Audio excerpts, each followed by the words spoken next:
Here we go. You want to be like? Sensitivity equals fucking poverty. Insensitive Culture, the podcast. Check it out, homie. Everyone, welcome to episode 156 of Insensitive Culture. As always, you know me. So what? On the other end is... And that fool Blazer, Ramon. And on the other end is... And we will forever be... Insensitive Culture, the podcast. Make sure you check it out, homie. Today's a good day. Today is a good day for the recording gods. We're all good. We're all healthy. We're gonna pod today, bro. Mama cooked breakfast with no hog. Yo, I need the hog in my breakfast, but still. Pause. I think that deserves a pause for sure. Hey, yo. Right? Where's the hey, yo? Hey, yo. Hey, yo. Oh, we're going to get the I don't know why it loops by default. That's wild. Forever repeating ayos over there. Nah, but we're, I don't know. I feel much better starting this episode than we did last week. With all the, a lot of ambiguity. Dave's setup is coming together. Yeah. Johnny's setup is coming together. Video that Yeah. Johnny was like, "No, it'll be good." And then after he said it, he's like, "Yo, you got to change your fucking video up, bro. That's trash. That's trash." I was like, "Yo, we could have fucking done something about it last week," but you're like, "Nah, just let it ride. Maybe you're good." Nah, son, you just look like you were in a Busta Rhymes video. That's good. what it felt like. I was in like the Missy Elliott cheese grater and Russ shit. won't make you delete. Yeah, that was you. It's all good though. Word. We made it through. We're back.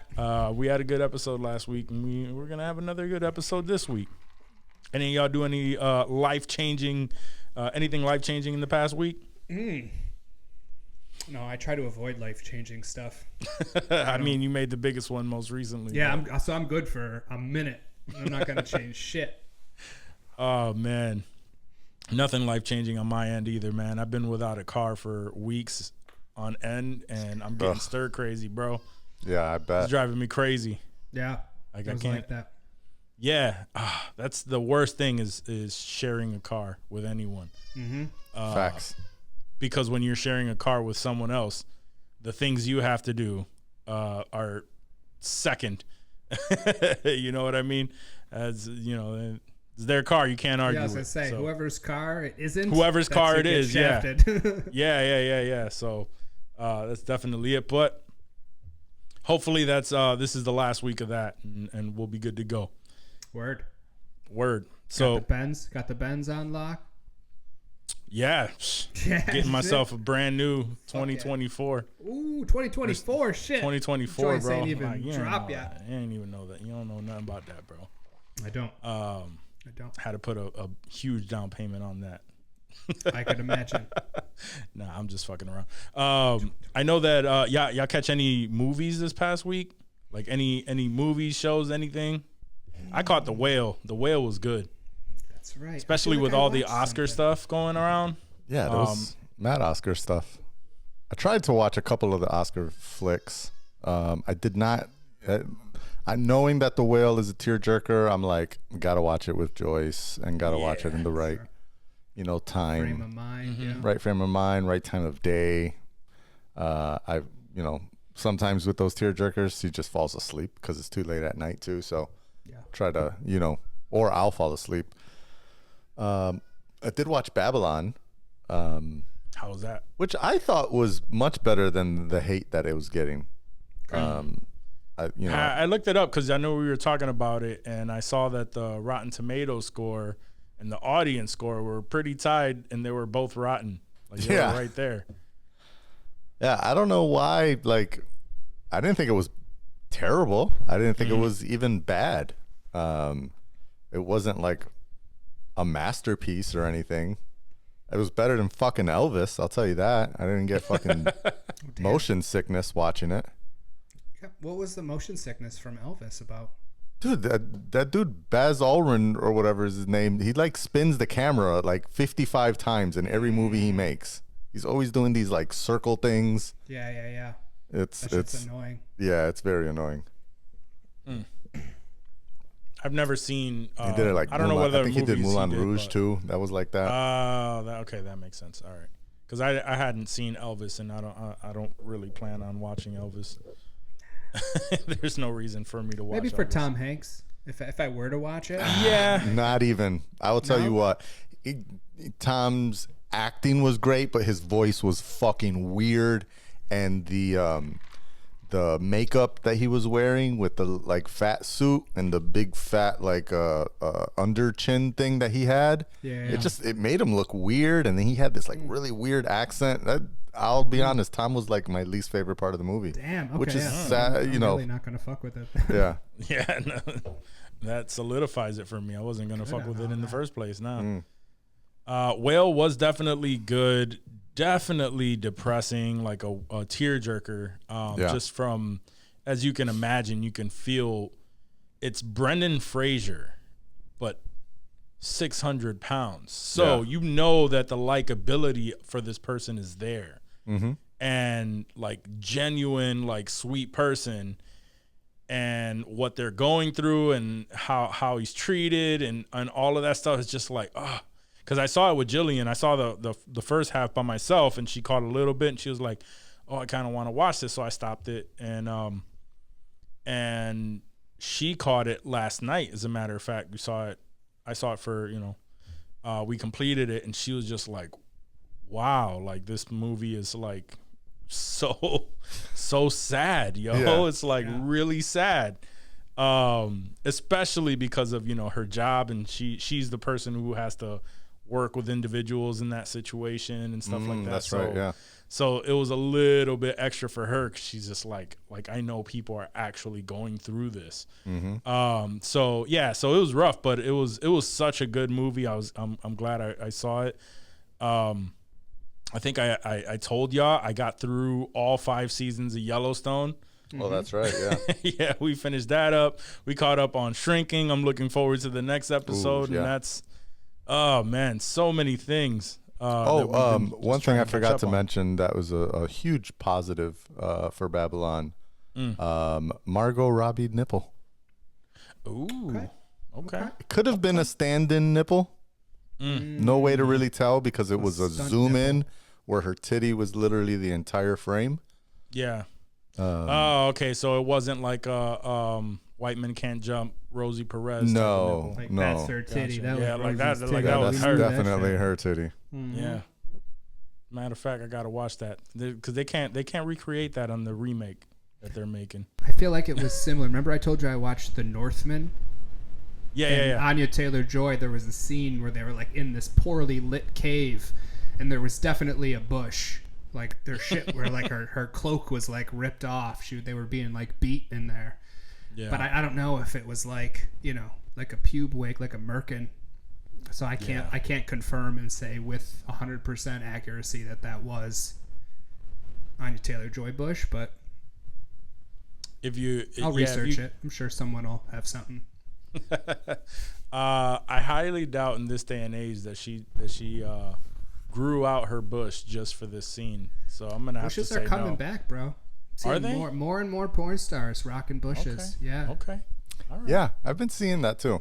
At least, but not covering the lips. Okay. All right. I was gonna say not 70s and 80s bush. That was it's a patch or like a triangle. Yeah. You're seeing a lot of that, like right above. And occasionally you do see some still not 80s bush, more like they're getting like a 1 fade or a 2 fade on the clippers. Imagine putting the guard on like just to actually like fade your shit like that. Would you prefer like a full on bush? Would you prefer a full on bush on a chick or like a Stevie Wonder mustache beard thing going around their lips? Have you ever seen his like goatee? Yeah, Stevie Wonder. I was thinking of Little Richard. Yo, he has like a patch of hair that goes literally all around his lips like that. When you say full bush, do you mean like, because sometimes it'll like go like to the hips almost, like it'll get wild if they let that shit just go. That's like unkept. Yeah, like, you don't care. about none of that. Yeah. I don't. Like, not a damn thing. Nah, I'm good on that. Yeah, that's. I mean, it happens, but it's not my fave. Yeah. It's not what I would go after. Like, if it's hanging out of the underwear, no. Where I do see that a lot. It's hanging out of the granny panties. I ain't That's gonna crazy. not even granny panties. So I have been noticing. See, because you bring this up, that's why that was the recollection I was thinking. Not necessarily porns, but all those wild ass tweets that I be sending y'all and those threads and shit of like these. It's very like mind blowing to me as I go through this, and apparently I just discovered that there was nude ladies on Twitter. But it's like, it's mostly like, I'm guessing people that are, promoting their OnlyFans. So they're just like regular people. That's how I see it. So I'm going through these like Twitter accounts. Like I'll get emailed like one or maybe like an email of like a whole bunch. And I'm always like, this is so weird. Like, I don't understand why this started happening, but I guess the first one I clicked on, now Twitter just sends me this shit all the time. They assume that this is all I want to see is get naked emails moms. from Twitter? I think I still have naked email old lady notifications. accounts? Yeah, They're like, Johnny, absolutely. we think you'll fuck with these. Yeah, absolutely. All the time. And you're letting them ride. You're not turning them off. You're not. I don't even know how to at this point, honestly. I mean, I guess I could turn email notifications off, but I just never got around to it. But anyways, I'll go through these threads, right? And my mind is blown. It's just like how many like just regular normal looking women in this world have no problem bearing their breast on Twitter. And then you wonder when you're like walking through the grocery store, bro, like, because how many they of these look chicks just are... like these ladies from the grocery store. Exactly. I'm just like, yo, this shit is crazy. But so that's what I was saying is I have seen a trend lately on there where a lot of them will be wearing like thongs or like really high cut panties and shit, and they'll just have like the wild ass bush coming out the side. I'm like, I don't understand who they think they're attracting with this. And how many likes do those pictures have? Is it usually a decent I've never amount? Actually looked at the number of likes. That's my favorite part. Yeah, there could be a lot. It could seeing the comments on these types of posts. Yeah, that's like, what I love. That's where you see I love the thirsty dudes, people, man. There's always that guy who like comments as if she's reading this. Yeah, and she's talking to him like it's a DM. Right. And he's gonna comment his way into them panties. Mm-hmm. Like often they're like an OnlyFans sub. They're often captioned with something like me or a PS5 or if you like me, I'll DM you, or like this and I'll DM you my titties or some shit like that. Or would you date me for one night or some shit like that. And then you always get the replies that are like, yes, babe. And people that'll put like their full phone number on there. And then you look at the dudes and they're like 60-year-old weirdos that hang out in the trailer. So and you're just like, I feel so bad who's for you worse, guys, man. them or the people that are commenting the same way on Pornhub? Who comments on Pornhub? I have never felt compelled to comment. Never. On Pornhub. What for? Ever. No. What Ever. for? I don't even make it down that far, bro. Like, even what like are you doing down who there? is this? I think it, especially on the the amateur shit. Sometimes like, damn, who is this? I would like to see more of her. Or like, what's her at? But I'm not posting a comment. I'm not creating an account. A lot of the shit is watermarked with like their OnlyFans link. I mean, I see that a decent amount, and then you can just fucking search that name, and you'll get whatever for most chicks. At least a little something, let you know what you're in for. If you want to subscribe. Right, exactly.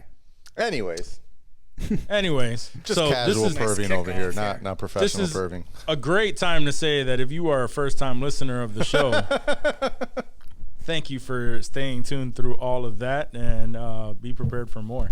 So on that note, I don't know if we answered any of the questions that we were actually talking about before we went into that tangent, but it doesn't matter because we have more questions. Yes. Hit us, Dave. All right, fellas. We know that our boy Pedro Pascal just been absolutely killing it on multiple fronts recently. He's everywhere. So we're gonna have a Pedro Pascal death match. Oh. Ooh. We're gonna take, and so I'll qualify this at the end. Mm-hmm. Joel from The Last of Us. Mm-hmm. Javi Peña from Narcos. Mm-hmm.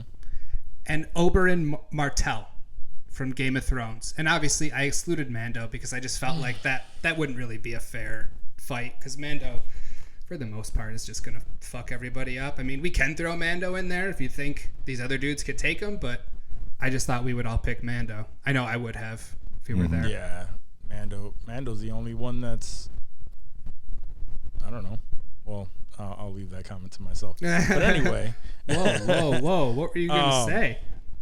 Nothing sexual, Dave. Thank you for the implications.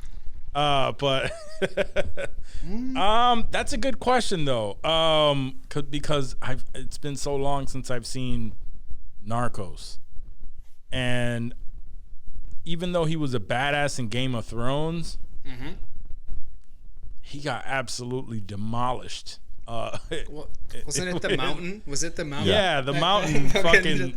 He did. I mean, left that's him the in mountain, a pool though. of blood. I can't fight the mountain. But he almost fucked the mountain up. He almost did. I mean, he stood his ground, but would he be able to take the others? Because remember, they're fighting each other. So I would have to say, I'd have to go with Joel, man. Why is that? Just, I mean, did you see the season finale? Hey, save that for the spoiler. Yeah, well, we can save that for later. I'm just saying, my man is in Pedro Pascal's is John Wick over here. He's just clearing out rooms. You know what I mean? So it's like, in Narcos, he did his thing too. Yeah, he did. He really did his thing too. He was a badass. I wouldn't fuck with Javi Peña. Yeah. Between Javi and Joel, is that what it's coming down to? That's what I would assume. Oh man. Actually, I don't know. I got to think about this for a second. You must have an answer if you put this up. Honestly, I've just been thinking about it while you guys were sort of thinking out loud. I feel like, yeah. I mean, I know that Joel is a broken man who, really doesn't have much. We saw him toss a little kid's body into a fire like it was nothing. So he's cold. He's dead inside. I mean, even without an Ellie to protect, I feel like, he's gonna make it work somehow. And Javi Peña's a good cop. Don't get me wrong. Helping get Escobar. I don't know how much of that is true, by the way. I don't mean, Narcos isn't exactly. Yeah, we're talking about a history. The Narcos universe, but, the show. I'm gonna go Joel just because, like you said, he's got them skills and he doesn't really have anything to lose, assuming that there's no Ellie. Yeah, Ellie is the one that really slows him down because it brings him. It brings that human element back to him when he was just so cold for so long. Yeah, agreed. So, but that's why I'm going. The only reason why I paused, because I'm still going with Joel. The only reason why I paused, I'm like, but if it was like hand-to-hand combat, the Game of Thrones version of him might give him a run for his money, because he was swift and nimble, but he just didn't take shit serious. You know what I mean? He was like, he's cocky, too cocky, and that's why I just come back with Joel, because Joel's not gonna he's not gonna be too cocky there. He's gonna think his way through that situation. He's gonna come out on top. So yeah, I'm gonna go with Joel. Fuck yeah. How about you, Johnny? I'm gonna go completely opposite from y'all. I'm actually gonna go with Oberyn. Okay. I think Oberyn Martell was a badass. He was the Red Viper of Dorne. Like, he wasn't no chump. He fucking, he destroyed a lot of bodies, both in the Foreign and sexual way domestic. and in the non-sexual, violent way. Okay. I think yes, he died a gruesome death at the hands of the Mountain, who is a giant, literally, both in real life and in the story. But I mean, he only reason that happened was because he got a little on his high horse about everything that happened, and he kind of let his guard down for a second, and the Mountain then like swept him and knocked him over, and then landed on top of him and destroyed him because he was just a giant person. But he almost killed the Mountain. Like, he was very close. Yeah. If it wasn't for the whole thing about his sister getting murked and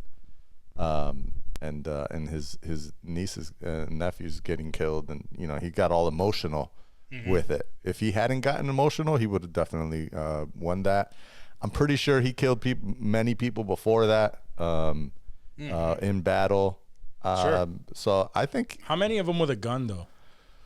no, the guns did not exist that I know of in that place. That's why I was like, yo, if it came down to hand, I would be right there with you. But Joel has the option. Joel only got 16 shots at most. 6 if he's holding a revolver. And then he's got to throw down. And that's if he's got a full clip on his pistol. Yeah. Okay. Of course, yeah. I mean, you make it a gunfight. It's We'll give gotta Oberyn be- a gun too. Let's Yeah. say they all got a revolver. If 6 shots. Oberyn has learned how to use a gun, I think he would be doing spin moves around Joel's bullets. Yeah. Okay. Fucking A. Yeah, because I think he's saying, like, all Hispanics know how to dodge a bull, why not a bullet? Ole. Spit that blade out and come get someone. Yep. Where That Dorne blade was out. definitely the Spain of Westeros. Oh yeah. Word. Yeah, no, that's a good throwdown. It definitely, now thinking about it, it probably would go down to those two, because hand-to-hand combat, he has that. Joel would probably last a little bit. He'll probably, because he's Some shots in there. Yeah. get some shots in there, but in the end, he might get the best of them. I just feel like Joel is a real dude that gets mad fucking lucky, right? But he's like a real dude. He doesn't have any superpowers or anything. Yeah. I feel like Oberyn he's fantastical, right? He's a little like, he's a written character, not based on any normal person. So he might just pull some magical shit out. You never know. Yeah. Plus, his daughters were the Sand Snakes, right? Like, those were his kids. So he had to have trained them, and they were badass as fuck too. They were badass as fuck. Yeah, I forgot about those. We're in agreement though that if we put Mando in here, he's fucking He's everybody bodying up, right? everybody. Yeah. And he just gotta bust the flamethrower out, pull out the dark saber. Yeah, It's a And wrap. Start that's yeah. See, that's why I had to cut that. It was originally going to be Mando in there, and then I was like, no, that's not. Mando That's not can't even fucking successfully fight with a dark saber. So True. What a pussy. that might slow True, him but down a one little bit. That might swing slow and him he's down a little bit. bodying somebody. Plus, he's got all That's that true. Beskar armor. Like, you're not getting through that. Yeah, you're not getting through that in the hand-to-hand combat. Nah, you're Not hand to hand or with a regular bullet. That's true. Yeah. All right. What's the next question? I saw on the what was it IC stories there was a post nut clarity video that was Yeah. that was really funny. Can you guys think of a time when post nut clarity hit you hard? Did it teach you a lesson, or did it save you from doing something even stupider? I mean, He's going through all his post nuts. He's like, man, they're just we don't like to think about those because they're shitty. But never really had post nut clarity. It was more like post nut regret. I mean, it's the same. It's the same thing. It's the same, You're yeah. realize, that feeling is just a dread and a disgust that Yeah. that will just come out of nowhere. Get it? Disgusting. I just don't I guess I don't. I'm not understanding because if you like, what would you avoid? You already did it. Like you've already nutted. Like you've got. Let's say some chick's trying to get you to go, meet her out somewhere and smash, but you're home at the crib. You were playing video games. You cranked one out, and that post nut clarity hit, and you're like, oh shit! Like I ain't about to go fuck with this bitch. That's crazy talk. Why would I fuck around like that? Yeah. When I was younger, like when I was younger, I was shy as hell. So like, so I would like talk to girls online and stuff. Fucking AOL, MySpace, like all of that stuff. That was fine. And in those days, it was probably more common to where I'm just like, like, oh, I know this one's DTF. Like, should I reach out to that girl? I think I'm gonna do it because you're just hyping yourself up. Like you want to fuck, and you're at the point where you don't necessarily care who, and then like in those days you would just crank one out and then be like, what the fuck was I thinking? Like, well, I'm not calling that bitch. I ain't calling that bitch. Like, I'm not calling her. Like, hell no. That's pretty much like the only thing that I can think of back in those days, man. That shit would happen all the time. I've even had some that I didn't do that, and they showed up, and I couldn't. And then after you smash, you're just like, oh, what the fuck? Why did I smash that? Yeah. Yo, oh man, bad. Yeah.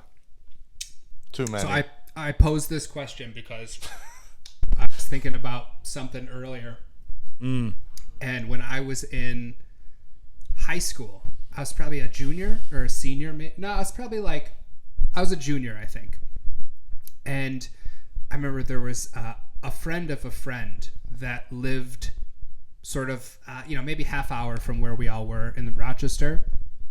And she was like, yeah, I'm going to be in your area.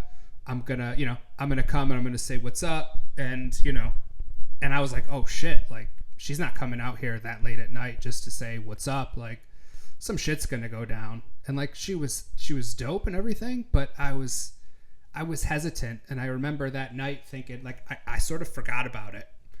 And I ended up cranking one out before bed, I think. Maybe one or two, maybe. I mean, I was young. When you're young, you don't really keep count of those. Sure. And I passed out. Completely passed out. Woke up the next morning like, oh shit, to these texts from this chick. She was like, yo, I came by your area. Like, I know which window. You told me which windows. And like, I knocked on it like a bunch of times. And you didn't answer. I was like, oh, my bad. I fell asleep. This bitch goes to another dude's house, another dude that like we knew. She fucked him and got pregnant. And it was 100% that time because like they weren't even together. Like it wasn't even a thing. Yeah. That I always think about that, bro. That could have been my motherfucking baby, bro. And I was like 16, 17. Yeah. Yo. I don't know if that's technically post not clear, but like my head was clear and I passed the fuck out. I was like, it's time to go to sleep. Yeah. It's like something new. Like there was someone was looking out for me. The big fella upstairs. Oh man. And it's a doofy looking kid, by the way, too. If that. Oh sure. Makes, She was just ready. Oh yeah, no, she was, bro. That's what I'm saying. She was ready. Like the nearest hobo, like whoever she could find. Somebody was about to put a baby in that night. She wasn't having it any other way. Oh, that's crazy. Wow. Well, cheers to you dodging that bullet, buddy. Word. Hey, I'll drink to that. Cheers to that. That Johnny. kid would be like 20 now, bro. Fuck out of here. You'd be a whole different person, bro. I can't even take care of myself. Yeah. Forces you to grow the fuck up. You'd probably be... imagine you can see like an alternate version of yourself where that happened and that person is fucking just became this crazy driven individual that's like a multi-millionaire. all because I smashed that hoe when I was 16. All because you had a baby at 16 and it caused you to fucking take shit seriously at an earlier age or some shit. That it would have. My mom would have beat my ass. Yeah.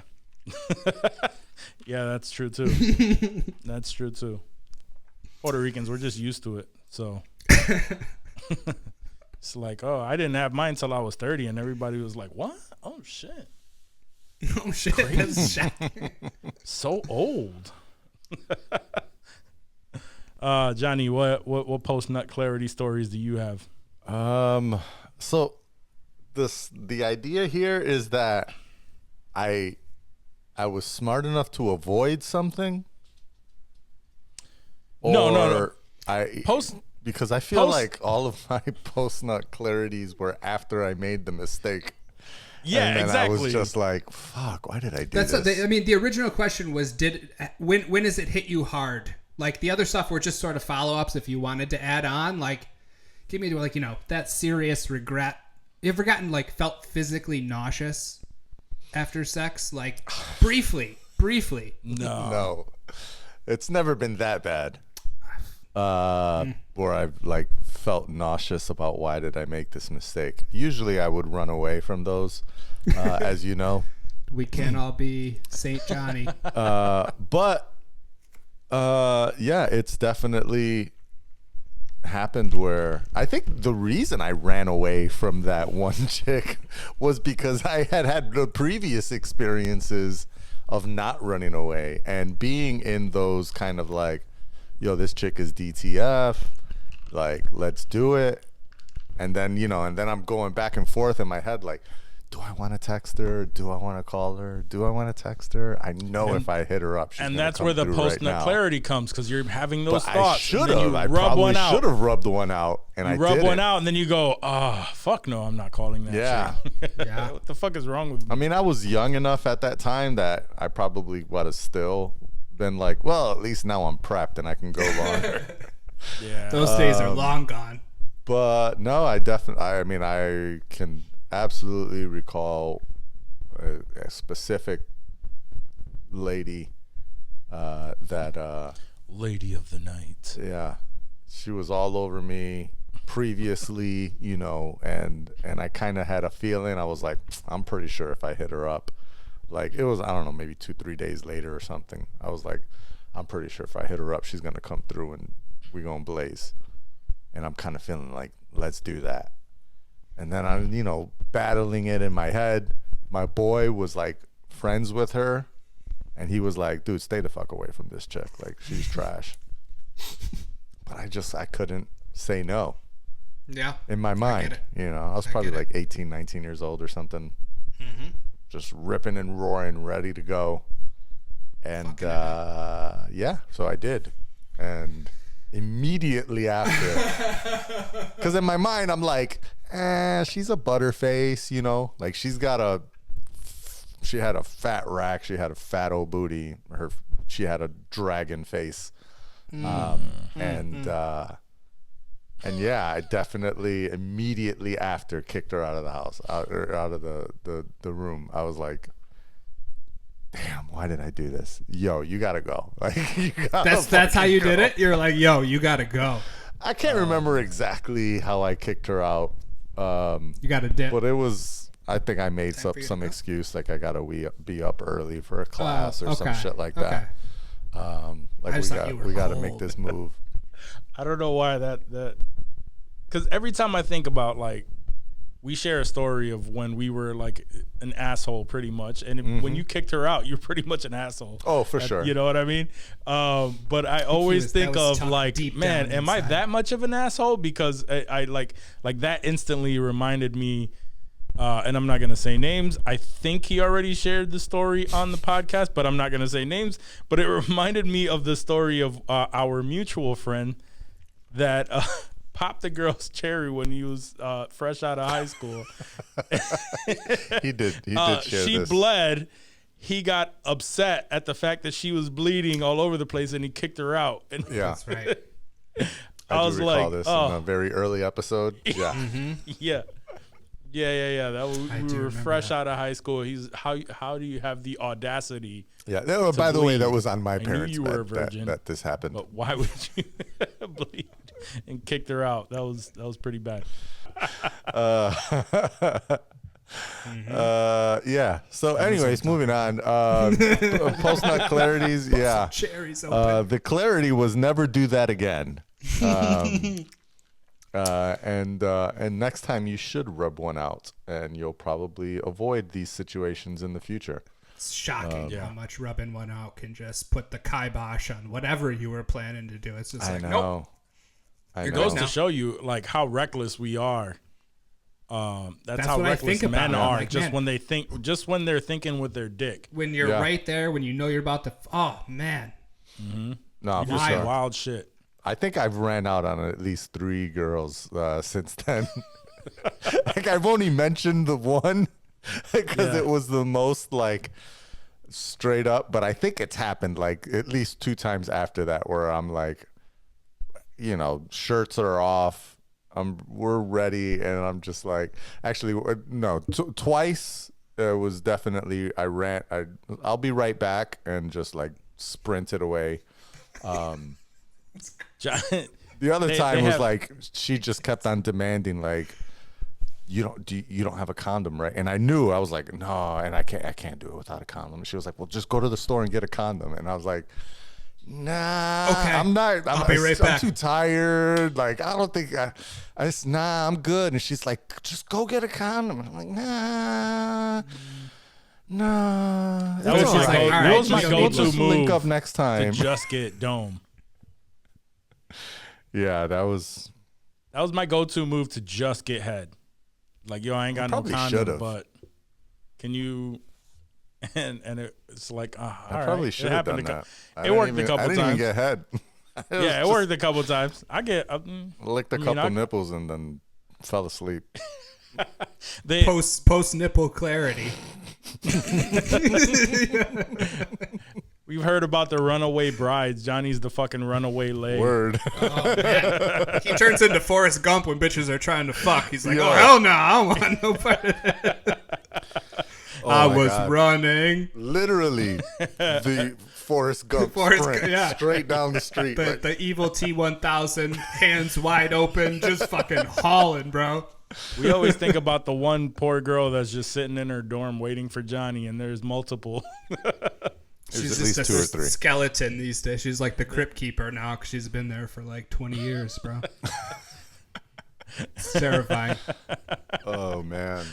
Oh Yeah. man! I'm an asshole. All right, there's one more question, right? Yep. We got one more. If you could be present at any historical event, what would it be? And you're going to give 2 answers. One where you're visible and people can see you, and one where you're invisible. So it can really be whatever you want. There's no repercussions or anything like that. So you can see some crazy shit if you wanted to. Visible. Visible. You said any historical event, Sure. Yeah. just anything through time. Honestly, the visible part of it, I probably want to see something that like a show or some shit that I probably never be able to see. Ooh, now, I like that. I'd probably go to like a Michael Jackson concert Nice. and be visible for That's that. a good one. Just because he was one of the people that I always like, I wanted to see him live, and then he ended up dying, and there goes that. And then invisible, I'll have to think about that one for a little bit because there's just so many events. Some that- crazy shit. So like, where would I want to be a fly on the wall? Exactly. Do you have any in mind? 'Cause You I gotta gave think me about that. an idea, like the events. So for visible, I always see like, remember that concert from like the 80s, Live Aid? Like fucking Queen, and like that's where like that famous Freddie yeah. Mercury fucking footage was. Like there was a whole bunch of just awesome 80s music that I fuck with there. And like, just, I remember seeing the crowds and shit as a kid, and it would be sick to just fucking be there and see all those people, especially knowing like, you know, we're not going to have Freddie for much longer and all the shit that follows, you know, the 80s. That would have been dope to be at Live Aid. That's dope. I'm with you on that. And Do you have invisible? any one where you would want to be invisible? I mean, that's a tough one to think of on the spot. Either one of two places, and they're both kind of fucked up, honestly. Yeah. I want to be in Texas when Kennedy gets shot. Fuck, that was mine. Just fucking. I need to see what happened. I need to scope the area. I want to see if there was other gunmen, like just for my own personal satisfaction. Like that would be dope, just to be there for that. And if I wasn't there, like, you know, like whenever the Trojan horse happened with like, you know, Greeks and shit, like sneaking in, like any kind of crazy badass battle, but really like, you know, the fall of, what was it, Troy, those dudes just pouring out of there, and you know, those battles had to be savage as fuck. If, you know, if movies tell us anything, if they're even slightly close to how they fought, that'd be badass. But I mean, probably Kennedy, just because of, you know, all the conspiracy theories and all that crazy shit, just to see it with your own eyes and to know it's coming, bro. Like, he comes around the corner and you're the only one that's like wincing, but nobody can see you. You're invisible, so it doesn't matter. Yeah. But like, you're prepping yourself. You know what the fuck's coming. Mm-hmm. That's a good one. Those are mine. Yeah, that's what I was thinking. Was the JFK assassination, to be invisible, that just to figure out if it really was real. But you know, since that's taken, I'll try to quickly think of something else. As far as a visible one, are you like, if you're visible, are you also interacting with the environment, or do you they can just see you? Sure. No, you're. Then I'm gonna You're go there. with like. I'm going to go with like a Caligula orgy. Ooh, okay. All right. Like one of those old Trying school, to fuck those chicks. I bet they had bushes. wild ass Roman What time? orgies. Oh, But everyone, it's That's so gotta smelly, smell. bro. That's It's so true. smelly. Stinks It's so that, bad. There's yeah, they're used to it. You're not. Yeah, that's true. But I Three just sets need of to know noses just like burning how off legit this immediately. was. Like, is it really the way we think about it now, or was it like really whack at that time? they're just like all doing missionary on one chick. They're just like taking turns. It's not even like sexy, and it smells like cheese and olives and wine. Fucking tuna. I've been in worse. Hence why. I've come in my pantaloons. I almost spit that shit all almost over my ran computer, away. bro. If I took that sip, Post all nut the clarities. Bro. yeah, yo, that post nut clarity after that smelly ass orgy gonna hit you hard, bro. So gross. Damn, something that I would be invisible for historically. I'll I'll give you a chance to think about it because Yeah. I have my invisible. Ooh, okay. You had me thinking about conspiracies, and I probably want to see the events, the actual events leading up to the death of Marilyn Monroe, Ooh. to see if those conspiracies are true or not, or if she just died of an overdose or whatever. But if she was actually murdered by, the Kennedys and all of Somebody, that yeah. stuff, just a little bit like, just to kind of see like what her life was in the last moments. Also, another invisible that I just thought of. I just watched that MH370 plane documentary. Oh, Like, yeah, we don't yeah. know where the fuck that shit went, bro. the missing Put plane me or on. something. Put me on that Oh. bitch. Put me on. I need to know where the fuck that thing went. What the fuck happened? How that shit went down? Because that was dope. I don't know if you guys watched that at all. That was one No. thing that I've seen I did it watch pop this up on past- Netflix, but I haven't seen it. Oh, it was fucking tight. tight. I mean, there's It's no always weird resolution, when that shit happens.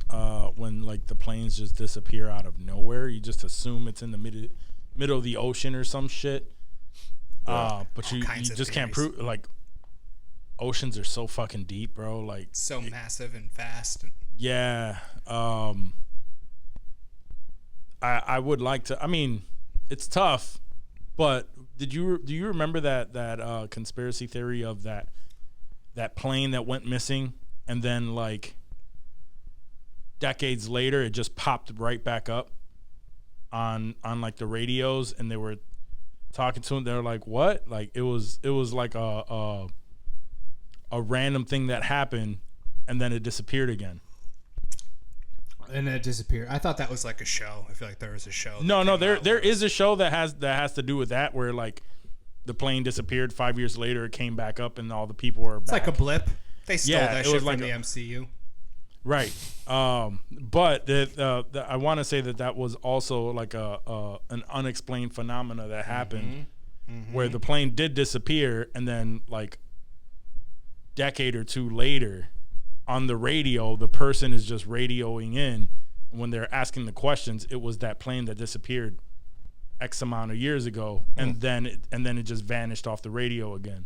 Oof, That sounds never like to some be seen. unsolved mystery shit. Yeah, Probably exactly. was. Some unsolved Probably mystery was. shit. Remember that one we saw too? I'd probably want to be a fly in the wall on that shit. The one that we saw where the guy just ended up in that fucking building, Oh, and yeah. they were trying to figure Shoes out on the like, roof or some shit like that. yeah, like they were like, well, if he jumped from the roof, this would be his trajectory, but this is like straight down, and like the way his shoe landed on the top of it looks like it was placed there, like it couldn't have And his came phone, off. his Like, phone yeah, wasn't like- broken, or his glasses weren't broke. yeah, Something nothing wild, like bro. and nothing like they're just not able to figure out what the fuck happened with this person. That's a good one. That's another one where it's like I would like Yeah. to know what the fuck happened there. Any unsolved mystery, just make me Facts. invisible so I can see what the fuck. Yeah, pick happened. one at random. Especially those old Robert Stack ones. I feel like those were so much better. Those are kind of scary, man. That's why they were better, because that shit was terrifying. That shit scared the fuck out of me. But I also, just before we finish this up, I'd like to be visible for the moon landing. I'd like to be on the moon. I think that would be tight. That would be dope. Jumping around and They hop out. Dave's on the moon already, just like, chilling. what's up? I just want to see you take this step. I have my solo cut. Yeah. How are you breathing guys. up here? Let's not worry about that. It's not real. Looking for Urath. On I'm a gonna fucking lawn chair. go. I'm gonna go to what is it, 32 AD, and see if Jesus was real and really Ooh. died on a cross. Okay. To be And there really- at his crucifixion. and see what he really looked like. came back Oh. from life 3 days later, if he was even around. Right. So you would just sort of follow him. You'd watch him up on I'd the thing. follow let him die. People, Go to the cave. let's see if he was really there, and if so, all right, just then yeah, let's stands. follow this whole thing through, and let's see if all this stories are legit. Would you come back from that and be like a devout Christian? If it You, was like, hop back- all freaking real, Yeah. I think I'd probably come back and be like a prophet or something. Damn. Sounds You guys David have no idea. Koresh-like, but I went back in time, and I saw it. And it's legit. and it's legit, guys. I promise. I promise. You just have to jump in my time machine Yep. and join me in the past. Yeah, Yep. that's rough. Good luck with that. Nothing Good luck fun with that here. I just kind of want to throw shade on the religious folks. I feel like that's been done, where someone has claimed that. Oh, plenty. I'm sure. Yeah. There's one every decade or so. Yep. All right. Was that it? No more questions, right? No more questions. All right. You know what it's time for. All right, let's talk news. Let me get ready News. here. Well, not really a news clip that we need to spend much time talking about, but you know, we did bring it up in our chat that the as they say, the bottom G took a big L today. If you know who the bottom G, unless you're a brokey like us, you may not be down with the lingo. But yeah, Andrew Tate got denied his appeal. I think his brother's appeal is tomorrow, probably also going to get denied. Boys is just, they fucked. Well, if you listen to the folks on YouTube, we're big supporters of Andrew Tate. Yeah. Oh yeah, big time. Out of context clips, apparently. Yeah, out of context clips, they're great. Anyways, moving on from the bottom G. Let's see what else is going on. That's his prison name. I thought, yeah, exactly. I thought this was kind of interesting. I can't believe this is a thing. So apparently the WWE is like, you know, the WWE is trying to make a way so that you can bet on their matches. What the fuck? Even though we all know the WWE is not legit. Yeah, it's scripted. Yeah. They're trying to say that they can partner with either Ernst & Young or PricewaterhouseCoopers, who often work with like awards shows to seal up the results so that, you know, no one will know. They guarantee that no one knows what the outcomes are of these award shows.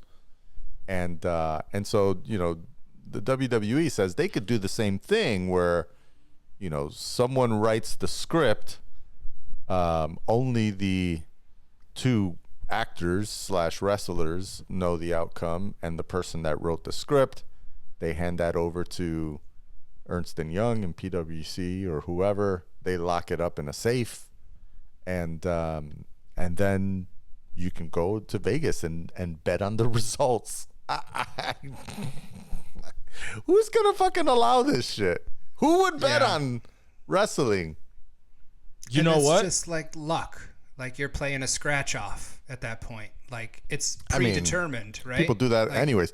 So their basis for this is not just that EY and PwC do this, like for the Oscars, etc. But you know, the fact that you can bet on the Oscars because of that, right? Like Vegas does take legal bets.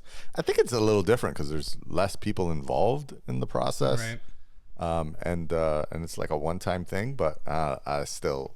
Nah, yeah, it's completely different from fucking wrestling, because at any given, like, I don't know if you're still into watching anything that has to do with wrestling, but Danny and my brother Macho, they're both still into wrestling, not as much as they used to be, but they watch a lot of behind the scenes stuff. And the behind the scenes stuff, like, even though it's scripted, it's like they can change that at the drop of a dime. Like, you know what I mean? Like, they're gonna, and the other person wouldn't be in on it.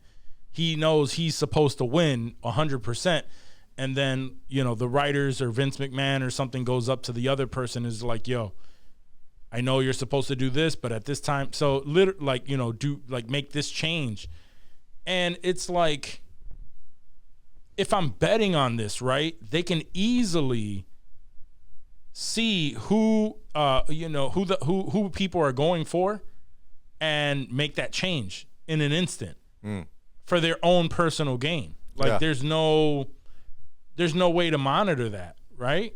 Like, and not only that, but they're doing this and they're not even taking into consideration that, oh, so now since they're placing these bets, and now that you're able to place these bets, that there's not some sort of board or something that isn't going to now mess with the structure of the WWE and how they do things. Like, it's going to be a little bit more, it's going to make a change in some way or another because of how it's currently structured and how it can make it change. Like either way, they're like I just see that there's no good coming from this at all. At least not for us.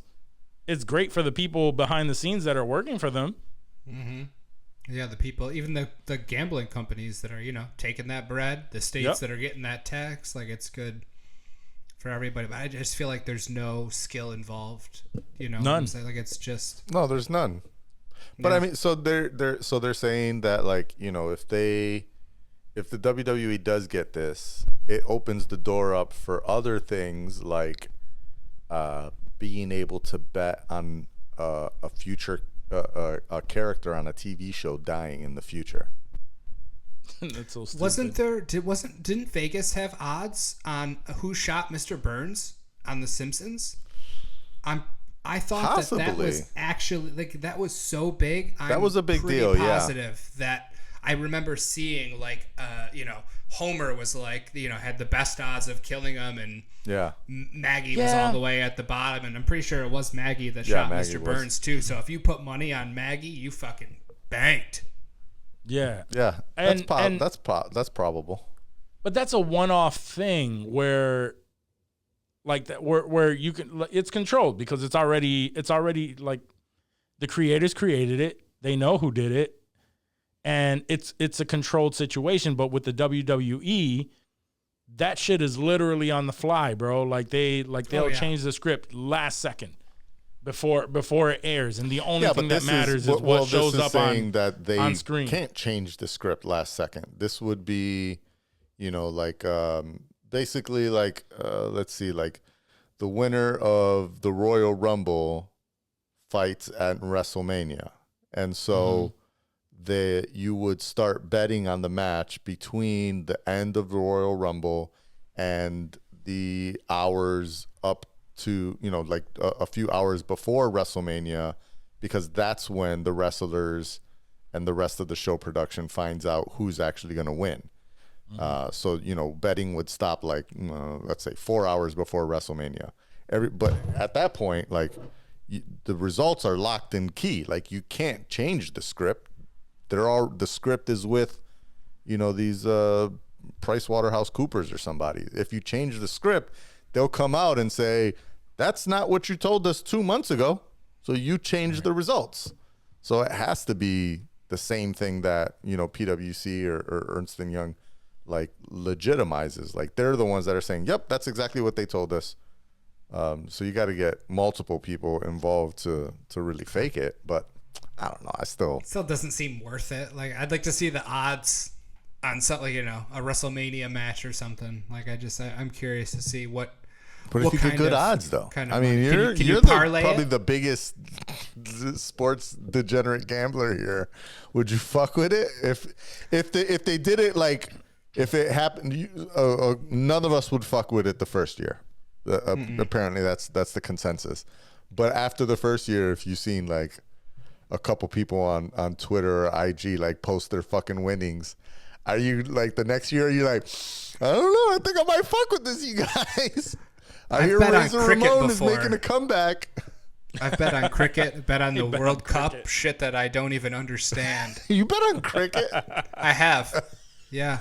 I have. I don't even know. That I currently live in a state where sports gambling is illegal, so I can't comment on any of this anymore.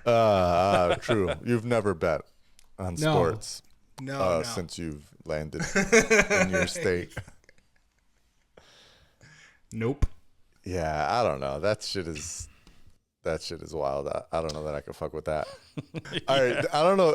Have y'all heard about this Michael Irvin controversy that popped up over the last week? No. Yes, is he accused of, I don't know, sexually harassing a female in a hotel? Yes, at a Marriott specifically. Yeah. Yep.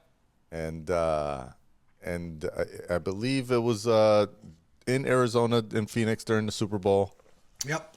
And there was a claim put against them. He came out and was like adamantly denying it, countersued the lady and Marriott, claiming $100 million in damages Damn. Suing for $100 million, saying that it was modern day lynching that they were coming after him. Jeez. So of course, Marriott's not going to just sit back. They also own the tapes. And so they have their own version of the events. And so apparently, the motion says that my man walked up to the lady and he said, because his claims were that this takes me back to a time where a white woman would accuse a black man of something and that they would take a bunch of guys that were above the law, you know, basically trying to align himself with Emmett Till. Yeah. Right? Marriott comes out and says, Michael Irvin appeared to be visibly intoxicated, of course, approached the accuser, shook her hand, said she was attractive, asked her if she watched football, and then asked the victim if she knew anything about having a, quote, big black man inside of her. Okay. He then attempted to grab her hand again and said he was sorry if he brought up bad memories for her. Oh, okay. It's a weird way to end that. Not what I would have went with for a closer. No. I'm sorry I brought up bad memories about having a big black man inside of you. Okay. Then said to someone else, she bad. I want to hit that. And then slapped himself in the face 3 times and said, keep it together, Mike. I mean, it sounds like he had some pre-nut clarity there for just a second. Pre-nut clarity. Pre-nut. So he knew. He gave himself those 3 slaps. He's like, I just fucked up. Yeah. I'm trying to get the fuck up out of here before something else wild happens. I mean, I feel like the countersuit is just something you do when you're guilty. You're like, oh, they want to accuse me. I'm going to fucking sue them right back. What did the video? Did you watch the video of it? Did it look like it was? No, it hasn't been publicly released. Okay. But it has been, like, basically he's trying to say, or his lawyers are trying to say that, all right, yeah, they did have an interaction, but she didn't get upset about it. She didn't seem like there was problems at the time. And now she wants to turn around and sue him. Like once she found out that was Michael Irvin? I mean, I'm pretty sure she knew it was the Super Bowl. But I mean, a chick at the Super Bowl, like she could have just been promoting her OnlyFans. Like what the fuck was she? She was an employee at Marriott. Oh, I didn't know that. You didn't say that. I just said she was a chick in the hotel. That's Lots why of Marriott people stay is in getting hotels. sued. Is because that's why. So Gotcha. just to let you know, is because they did the accusation. Just to let you know, it looks like the video has been released as of a few hours ago. So. Oh. And. You watching? I'm not watching it right now. I'm just I'm looking it up as he's talking about it, and I'm seeing all these angles on the video, and yeah, everything is from earlier today, saying that the surveillance video has been released. Surveillance video of Michael Irvin's conversation with the hotel employee released, and yeah, that video is now everywhere. I thought it was just some chick, like going to the Super Bowl with her girls. No. She was an employee at the sugar daddy. That's different. He was not that it's any better. No, definitely not. And again, the video is probably not going to show anything because you can't hear him, right? Right. I mean, unless he groped her or did something and very he didn't. obvious. He was just talking to her. So Talking it's still kind of a he said, she said situation. Yeah. But I mean, he's trying to claim or originally he was trying to claim nothing happened.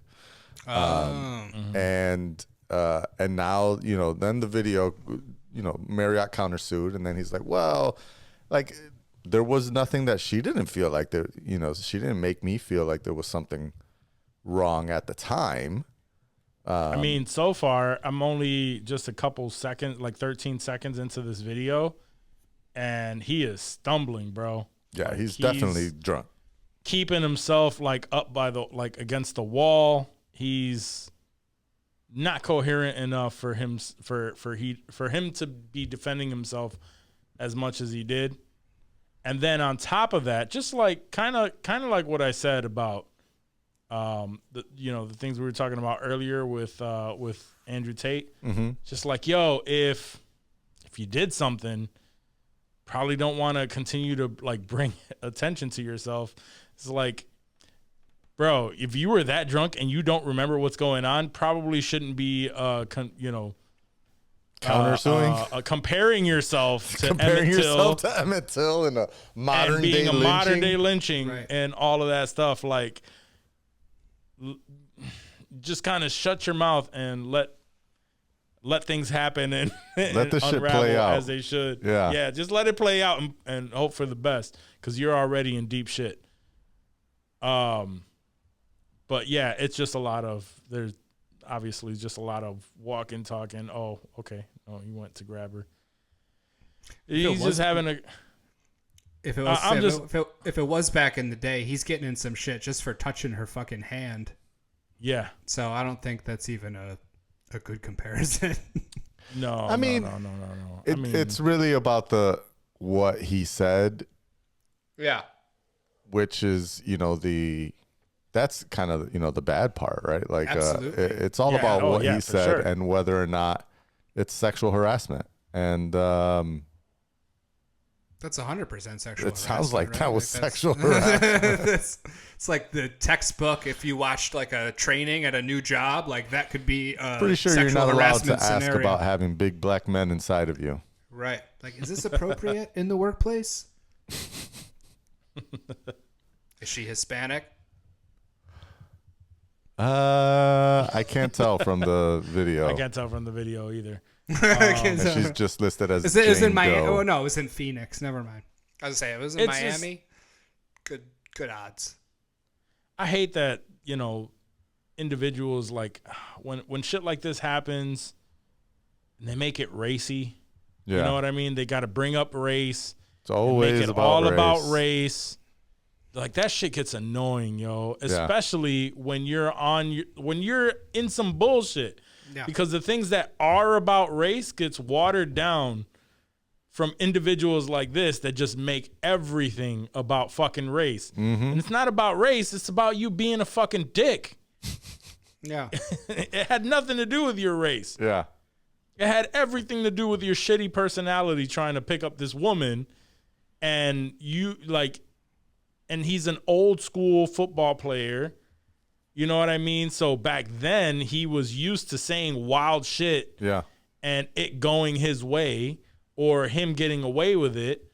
Like, bro, these are modern times, bro. You just can't do shit like that.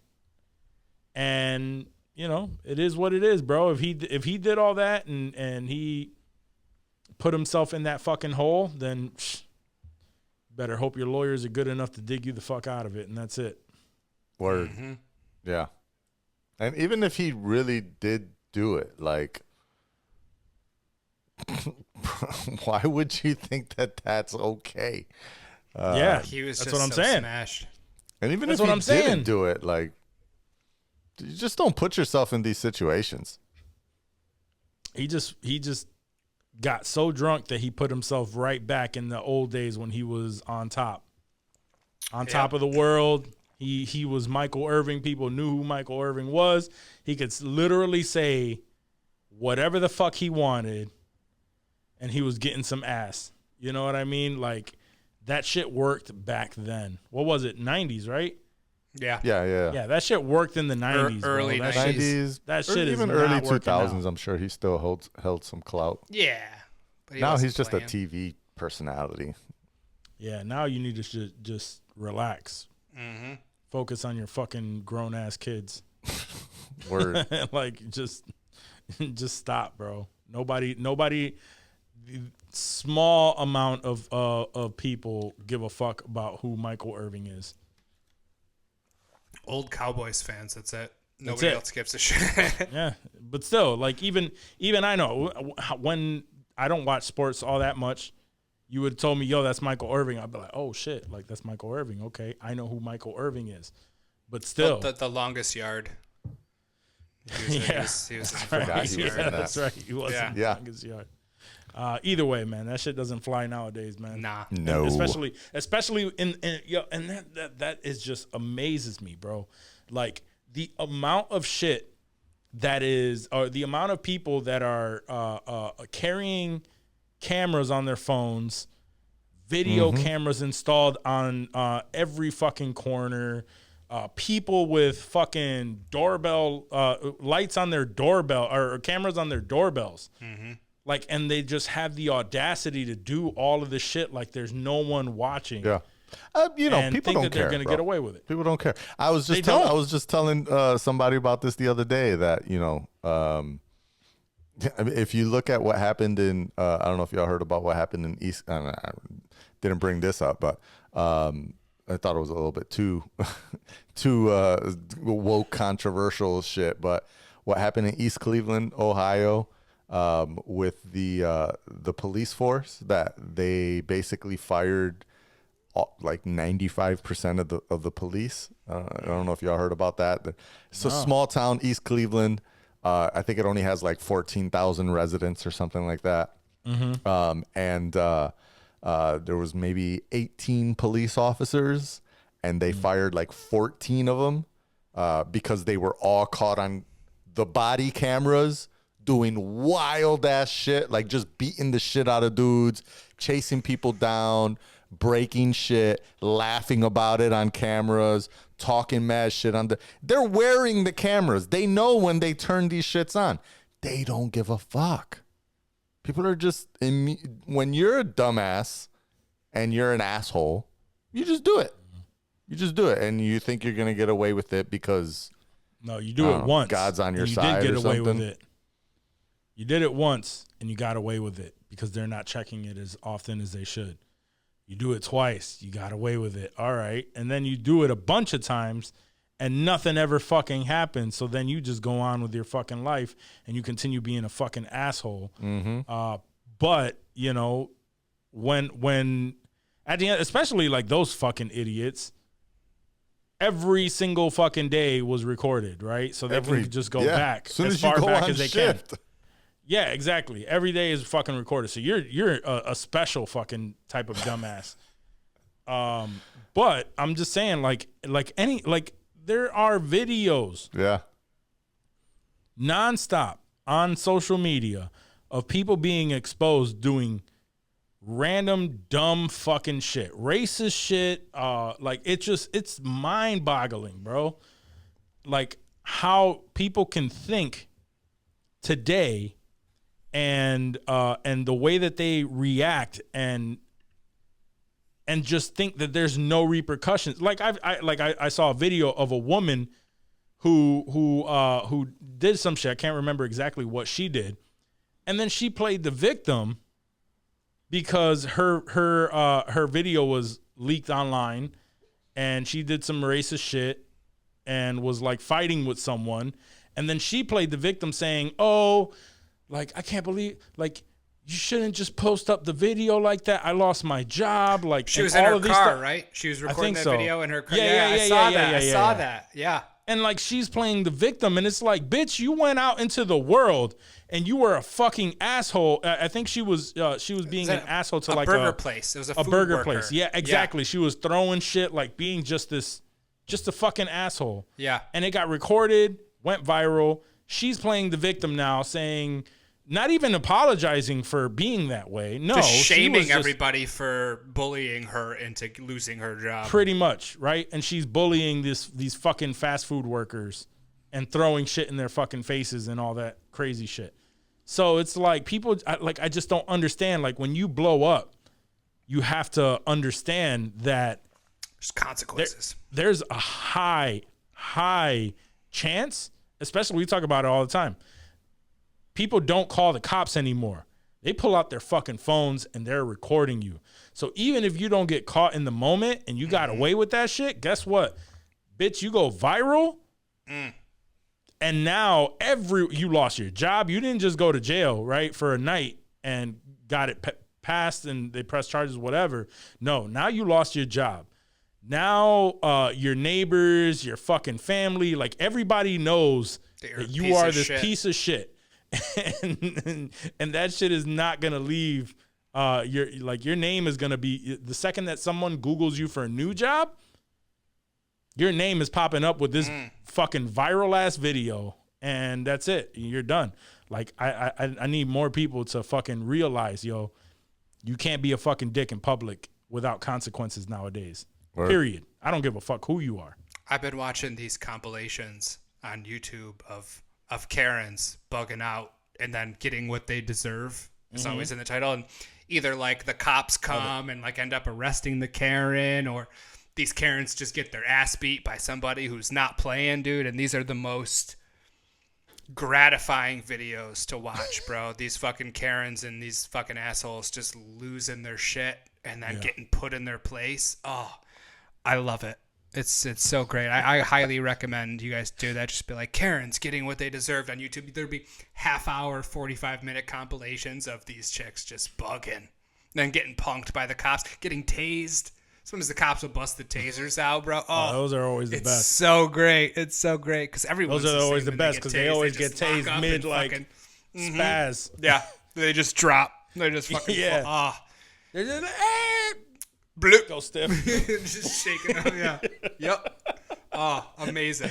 Oh, that's great. All right, let's move on from this shit. We talked about this slightly over text earlier today, but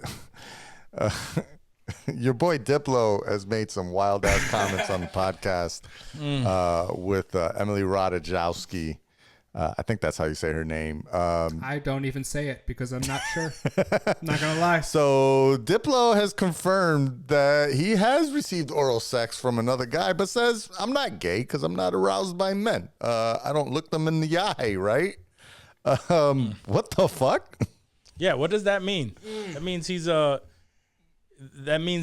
a fan of glory holes and shit. I Doesn't guess. give a fuck. I mean, I I don't know that it was a glory hole. I mean, it sounds like that's highly a good doubt it, but role still. for a glory hole. But If you stick your dick in a glory hole, let's keep it real. Like, chances are it's probably not what you it's think. not going to be the sex that you actually prefer. So if you're sticking your dick in a glory hole, that means you don't care. What's the does that make you gay? clarity like after a dude blows you if you don't like dudes? That's got to be rough. Let's see what so his quote is, I don't want to define that I'm gay, but I'm not gay. I'm not really aroused by men that I know about, but I'm sure I've gotten a blowjob from a guy before. In which Emily says, and you just don't remember? You're not committing, but you're saying you're sure it happened. And he says, for sure. I don't know if it's gay unless you make eye contact where there's a blowjob happening. If you ask me, bro. he said everything. Nah, bro. He said everything about a glory hole without actually saying, yeah, I stuck my dick in a hole and I don't know what's on the other end. Like, really? I mean, he was very positive that a dude blew him. You can't be very positive. Yeah, he says that a it's dude for blew sure. You if you He stuck says it in for a glory sure. hole. That Like, means he knows he a watched dude a blew dude him, blow him. but he just wasn't looking at him. Just but because we peripheral. didn't make eye contact, Right. that doesn't make him gay. Okay. That's fair. You're Let's gay, dude. roll with that. Like, You're I don't gay, know dude. what you want. I You're don't know what you want me to tell you, man. If you are 100% sure that you received the blowjob from a man and you finished, right? And you enjoyed it. You were clearly turned on. You are clearly turned on by it, right? So if that doesn't make you gay, it makes you bisexual. It makes you something within the LGBTQ plus area. You fall in that spectrum. But you somewhere. fall in that spectrum. Yes. I mean, we all fall in that spectrum somewhere, right? He said getting Right, a but we blowjob's fall- not that gay. What? He said getting a blowjob is not that gay. Getting a blowjob from a guy is not that gay. Is He it the just said gayest? he's just No. like, I wasn't looking, so I mean, I was getting a blowjob, so it's not that gay. It's like maybe it was a chick. I don't know. probably was a dude, but he wasn't hot. I didn't look at him. I don't know. What? Next question. Right. He immediately was like, what were we talking about? I think it was Bill Clinton. Oh man. Yeah, if Monica Lewinsky was a dude. I don't know, man. He just Yeah. needs to own up to whatever the fuck his feelings are. Just He's say been you're, blown by a guy. Just say that. sexually liberated or whatever. Yeah, or what is it? Pansexual? Is it pansexual? Yeah. Where they don't really acknowledge they don't acknowledge Biological like, sexes. biological sex. Yeah, Yeah. like or labels. Yeah. Like, okay, fine. Just Boom. but to sit there and go, yeah, I don't think that's gay. And then sort like, of backtrack that on Did it. say, kind I'm of- not gay. Right, yeah, he did say that. But still, he's still pretty much trying to float around the Yeah, he idea is. of My man's I'm conflicted. not gay. Let him. I'm not gay, but I'm Let not him, gay. Let him do his thing. Let him come to terms with whatever it is that he's feeling, because he's clearly feeling something. Yeah, it's almost like he was thinking out loud. Yeah. It's like, he I think immediately. I'm not gay. I think she caught him I'm in not a moment. not gay. And that's am exactly I? what happened. Yeah. Shit, that drive home after The interview, he's like, "Oh fuck, dude! Like, Yeah. I do like dudes blowing me." shit. Just an Yeah, that's epiphany. some post-interview clarity. Yeah. Lots of post and pre clarities. Yeah. On this episode. It's a big That's all I theme. got, you guys. All right, y'all ready for some HOLLYWOO? Chill. Yeah. HOLLYWOO. Hollywood.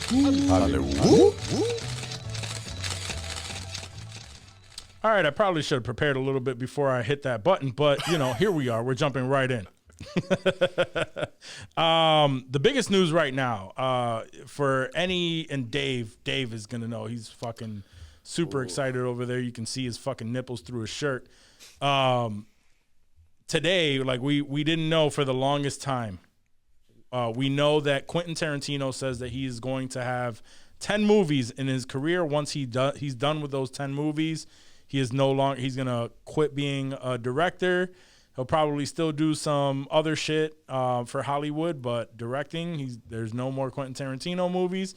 And for the even within the last year or two, we've been hearing that there was speculation that it might be, Kill Bill Volume 3, with the daughter growing older and whatnot. And he said he wasn't in a hurry. Well, today was the day that we found out the name of the title of the movie that will be his 10th career film and his final film. We don't know when it's releasing or anything like that, but at least we got the name, and it's called The Movie Critic. Now, The Movie Critic, it's going to be, I had the information right here and I lost it. It's going to be based on, a specific, like a big film critic, a real life film critic. It's going to be based on her life. It's a female-led story. That's pretty much all we know. Obviously, we know nothing about the screenplay or anything like that, because that's going to be kept very close to his chest. Mm-hmm. We know it's going to fuck though, and we know it's going to be a good movie. But was this what you were thinking, Dave? Something along this line?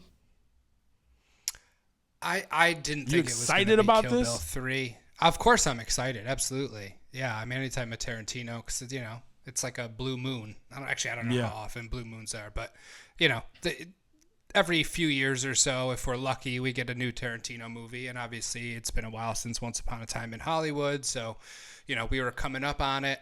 I mean, of course I'm excited. I don't know really what it's about. And I think all that stuff on the actual female critic, I think some of that was speculation. Like they were like, what could it be about? So like, I don't even know necessarily if it's going to be based on that chick. Definitely female led though. True. I mean, I did read that. So that will be cool to see. Yeah, I mean, I think I'm still in denial about him, calling it quits after 10. I mean, I know how much he loves movies. I know how much he loves movie making, how impulsive he is.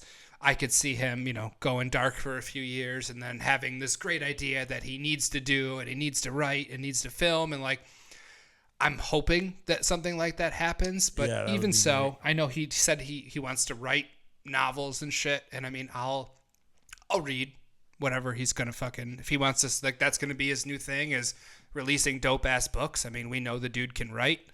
I have no problem reading, a Tarantino. Like Once Upon a Time in Hollywood, they released that novel with some sort of extra shit in it, and it was a little bit different than the movie, and I fucking ate that up, bro. That had to have been the first book I've read since college. So like, I'm not like an avid reader or anything, but Yeah. when I want to read something, I'm gonna fucking read it. I'm big on audiobooks. I should probably pick that one up because podcasts, I get tired, or I get through my podcast and then I have like a couple of days where I jump in the car and I have nothing. So I'll probably pick that one up. But you're right. It does say because this news was an exclusive through the Hollywood Reporter, and they said it is possible the story focuses on Pauline Kael, who is one of the most influential movie critics of all time, who died in 2001. In the late 1970s, Kael had a very brief tenure working as a consultant for Paramount. Says accepted on behest of Warren Beatty.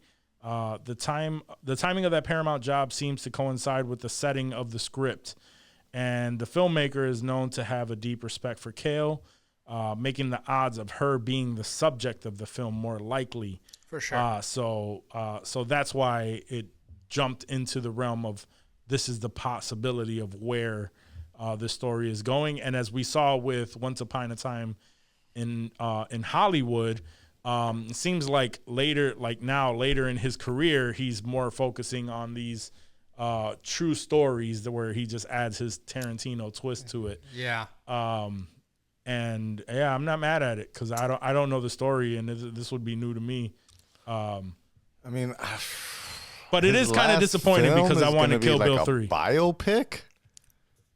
I don't think a biopic. I think it's going to be more of Once Upon a Time in Hollywood-esque, where that's technically based on true events. There's some truth sprinkled in, some, real characters, real life people, but he's going to put his own twist and, Tarantino vibes to it. Is what his last I'm two assuming. Movies are Hollywood circle jerks.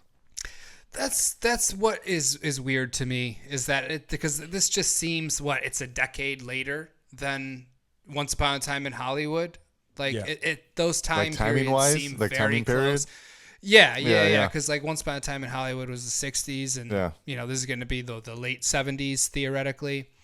So I feel like those are almost too similar. Like I thought he was going to do something original, but I was assuming it would be just, something that he hasn't done before, a different genre, because he likes his spaghetti westerns and all that shit, his samurai. Like I thought it would have a completely different spin on it, but this seems very much in that same vein of Once Upon a Time in Hollywood, which I liked, don't get me wrong, but it was one thing, like to do it a similar type of thing again, and to, just anytime these Hollywood folks, do these reminiscent of the glory days or anything similar to that, it's always kind of like, you got to take it with a little bit of a squinty eye.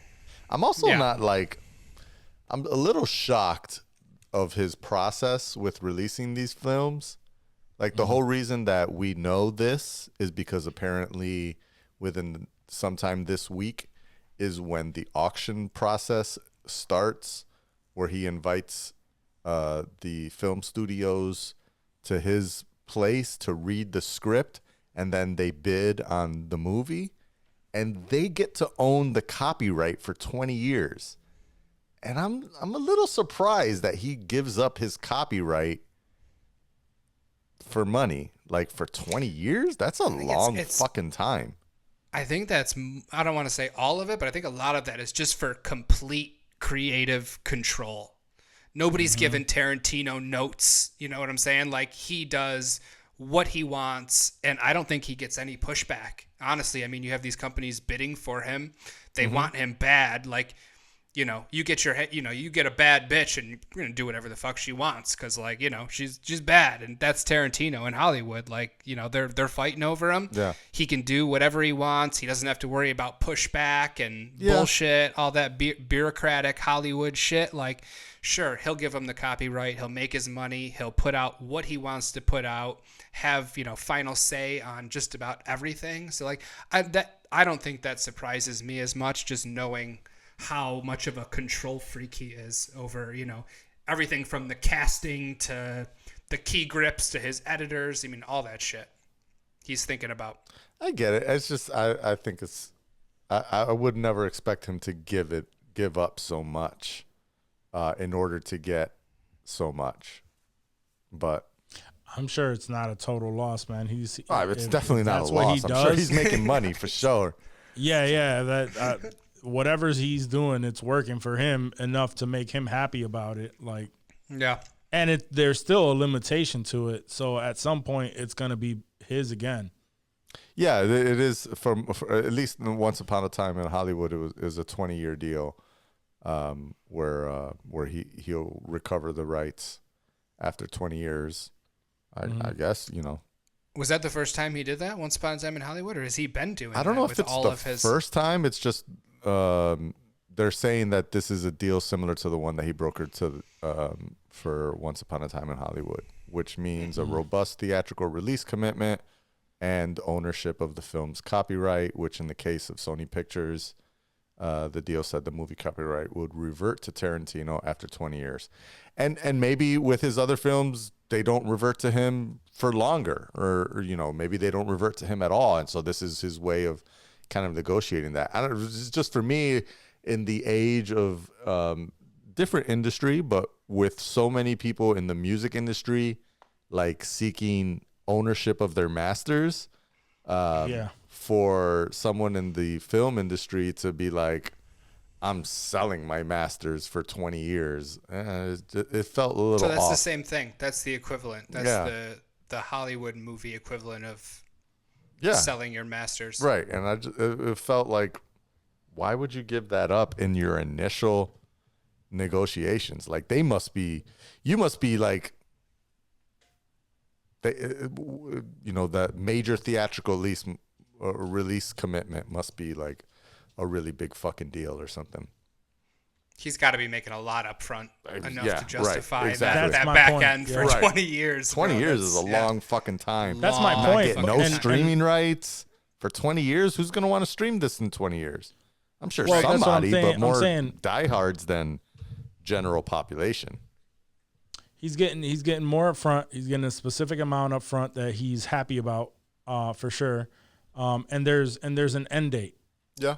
And I think that's huge, because like you talked about masters and whatnot, those people that are fighting to get their masters, there's no end date. They signed away their masters. They didn't know that they signed away their masters, and they have no way of getting that back.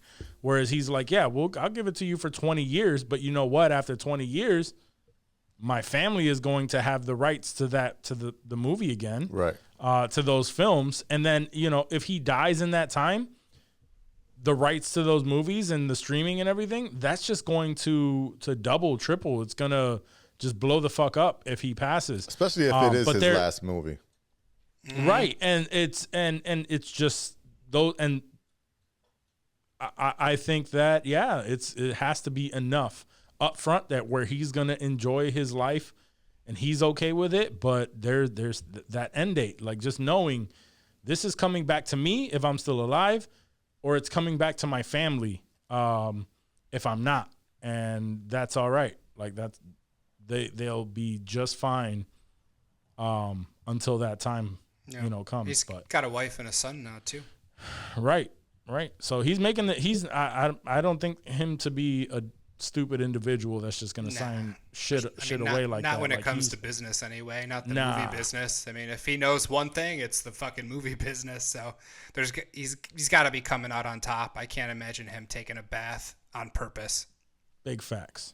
All right. So moving on, we had this discussion when we talked about Ant-Man, Quantumania, and we wondered like what does it mean for Kang, because we know that he's gonna come harder in these upcoming movies, shows, whatever he's a part of.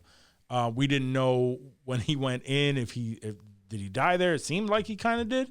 But anyway, the Ant-Man writer explains that Kang will be he will be a more dangerous villain after Ant-Man 3. And this is a quote from him. He said, "I wanted specifically to stay away from more of his omnipotent powers. There'll be plenty of time for that stuff later.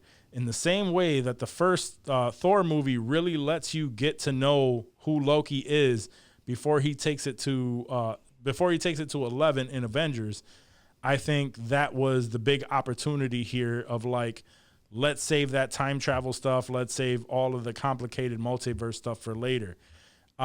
Because that was one of the biggest arguments is like, dang, Kang, we've been waiting for Kang, and he got defeated by the ants, and he like, it just seemed like, and he got beat by Ant-Man. Right. But there's a billion Kangs, so like what? There is a billion Kangs, but that one is Kang the Conqueror. Like that is the Kang the Conqueror that the other billion Kangs wanted to make sure he was locked up and away.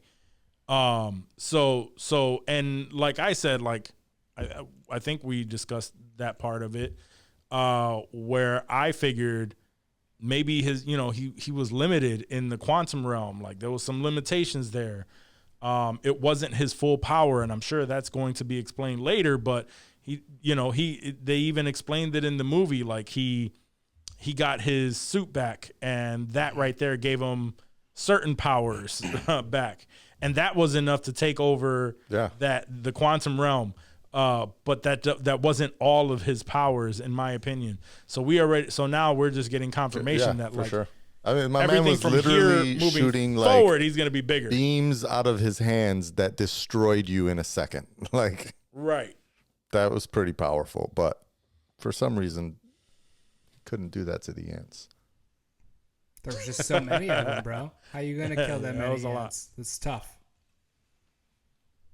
And we knew that. I mean, I don't know if you're serious or not. It's a fucking Ant-Man movie. Like, I'm never serious. Ant-Man had to come out on top. Facts, of course. At some point, and it wasn't. Ant-Man got his ass beat. Yeah. We knew it wasn't going to come down. And to we also don't know how it really turned out, because at the end, correct. He's questioning like, did I do the right thing? Did things change? We don't know if things changed. They never answered that. Nope. They never answered that. Yeah. There are theories going around that he actually came back to a different to a different time and I believe multiverse. So we don't know how it actually ended. There was a lot of manipulation when it came to a lot of things. Like, did it really end that way? Right. Like, we don't know. We just had to take the movie for what it was. And but yeah, he was questioning everything in the end. But there was no doubt in my mind that that Kang was going to come back a lot stronger. And I think it was just his powers were very limited in the quantum realm. Right. He didn't have full access to his power. And once he's out, that's why he was trying to get out. Because if Kang, it's a wrap, son. Yeah, because if Kang had his powers, he wouldn't need the help to get out of the quantum realm. Mm-hmm. And that is exactly what he wanted to do. He wanted to get the fuck out of the quantum realm because he was extremely limited. We saw a pussy ass Kang, is what you're saying. We did. We didn't see him at his full potential, but we will. The writer confirmed that we will, in fact, see a much stronger Kang next time we see him. So, all right. Isn't the next time we see him going to be in Loki though? I don't know if we're gonna see that version of Kang. Let's see a Kang. We're gonna see a bunch of Kangs, but Liu Kang. We don't know if we're gonna see Kang the Conqueror. That would be hilarious. That would be, just for the fuck of it. Yeah, a Mortal Kombat realm where it's just the Shadow Realm. That's what it's called, right? The Shadow Realm. That's great. Yeah. Where it's Jonathan Majors looking like Liu Kang, doing the fucking bicycle kick. Yep. Yeah, that would be great. Anyway, all right. So let's see here. I hate when these articles pop up with a little thing in the middle of the thing. Anyway, let's see. So we know we all saw the events of The Last of Us. Again, we'll probably be talking about that later. The finale happened this past weekend, but we'll save the conversation on the actual finale for a little bit later. However, the showrunners revealed that the events of The Last of Us Part 2, the video game, will in fact be spread within 2 seasons. And I was saying because I just beat the second game. And I'm like, this game is so fucking long. And the way that, I mean, I don't want to give it away for people who haven't played the game. I don't know if you want us to, but just the way that the game is laid out.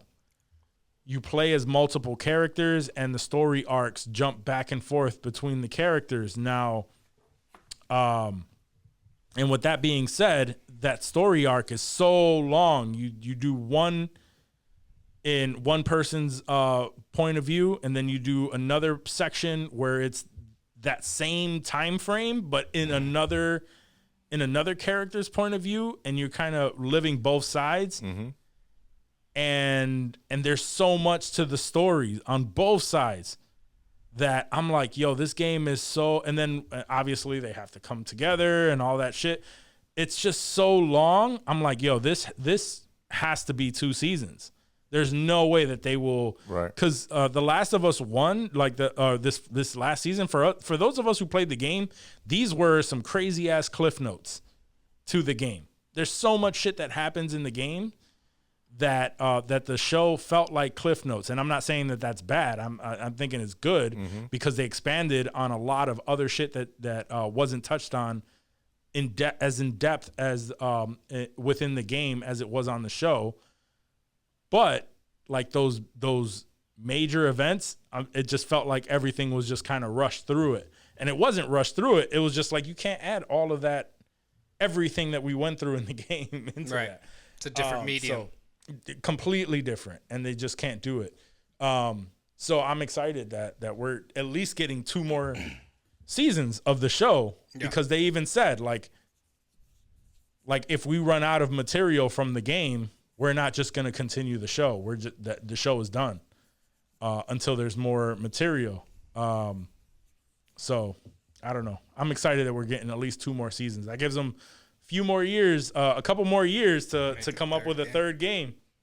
I mean, they have to, right? At this point, seeing how big the show is, everyone's probably going back. They're replaying the game. Sony's definitely seeing a spike in The Last of Us downloads and plays, and the bread is there, bro. Like, they smell it. They'd be stupid to not be like, all right, let's fucking sit down and figure this third game out if they weren't already. I mean, this could be something that has already been. I just saw the promotion on PlayStation, like going through the PlayStation store. They had the promotion, The Last of Us, HBO's hit series. Buy the game now. Like they're capitalizing on all that shit. They definitely are, and I mean they're not stupid. So no, and it's great. I like I just said, I beat the second the second game, and when the second season comes around, I'm gonna go through the game again because I experienced it this whole time, knowing kind of what was gonna happen and what the difference was between the game and the movie, and that experience was so great to me that I'm gonna do it all again for the second part. But this time around, because I beat it, it gives you enhancements. Mm-hmm. So next time I go around, I'm going through with unlimited ammo, unlimited everything, just to kind of make it a faster journey to get through the second time around. That's what's up. I think I'll do it. I'll do another playthrough before season 2 comes, because I had wished that I had played the first game, because a lot of it I was kind of fuzzy on. Like I remember certain things for sure, and then other storylines. I'm like, was this in the game? Like, I don't remember this dude being blind. Like, what the fuck is going on here? Yeah. Or deaf, rather. it was all fresh in my mind because I had played it for the first time. And it I was so jealous dope. of that. I was jealous that I was like, I had to like reference things off of you. I was like, was this in the game when you just played it? Because I played that shit in 2013 or whenever the fuck it came out. Yeah, and that's how I feel now. That's why I said I got to do it again, because now by the time second season comes around, I'm going to be foggy as a bitch on this whole story arc. So once it's probably like a month away from coming onto, HBO, I'm going to run through that game again. Word. That's why I'm like, Johnny, I don't know how you're not trying to play it anymore.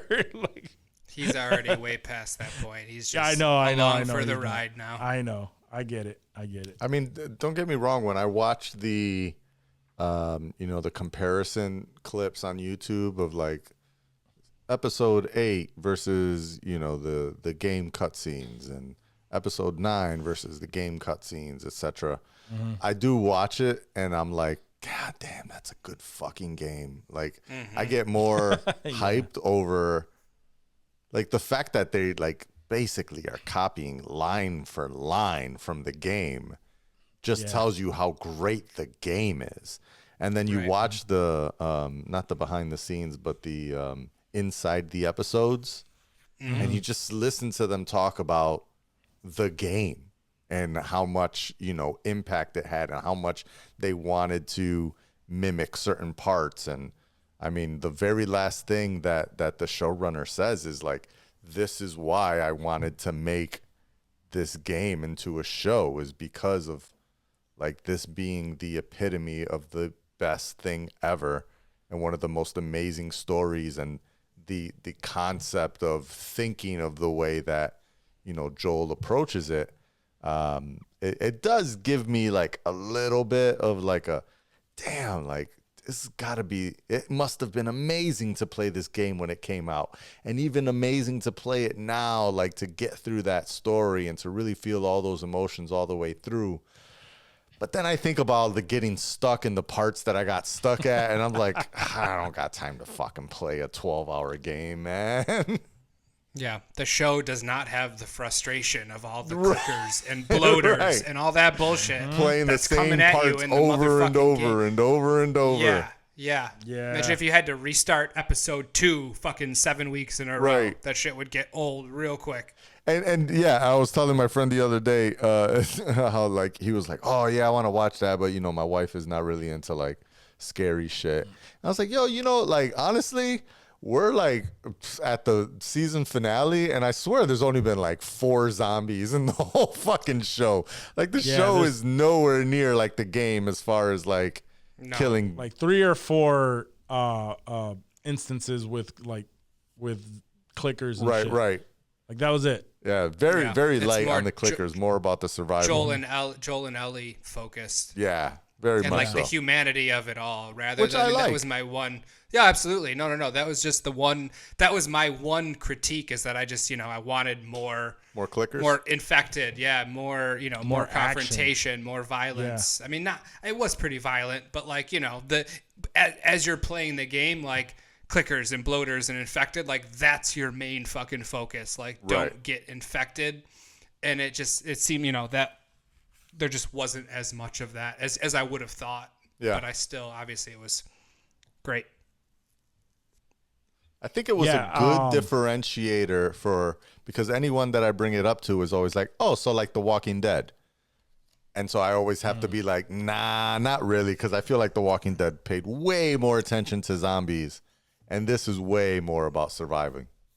This is what The Walking Dead thought it was. Facts. Going on for 7 seasons or whatever bullshit it thought it did. So stupid. Anyway, that followed comics, didn't it? Yeah. It did. It did. I mean, it's followed very, very lightly from what I recall. Yeah. Either way, yeah, that would be my only critique. Is I wish that there was a few more of the action sequences. Yeah. That were very standout to me in the game. Mm-hmm. I wish I would have saw some more of that. And there was no bloaters at all in the show. Yeah. Just that one giant dude. Just the one, yeah. But he wasn't really a bloater because he didn't explode. He was a bloater. right? Yeah, he was a We bloater. didn't see him explode, but he could explode if he wanted to. Like they were- didn't he was show him referred to explode. as a He was So- fucking people up. They didn't have to No, defeat him. He He's was still fucking, out in the wild somewhere, bro. He might come back next season. Yeah, that's true. Yeah, they got it. They got away from that. But anyway, all right. So I'm looking forward to that. I'm looking forward to the fact that we have 2 more seasons.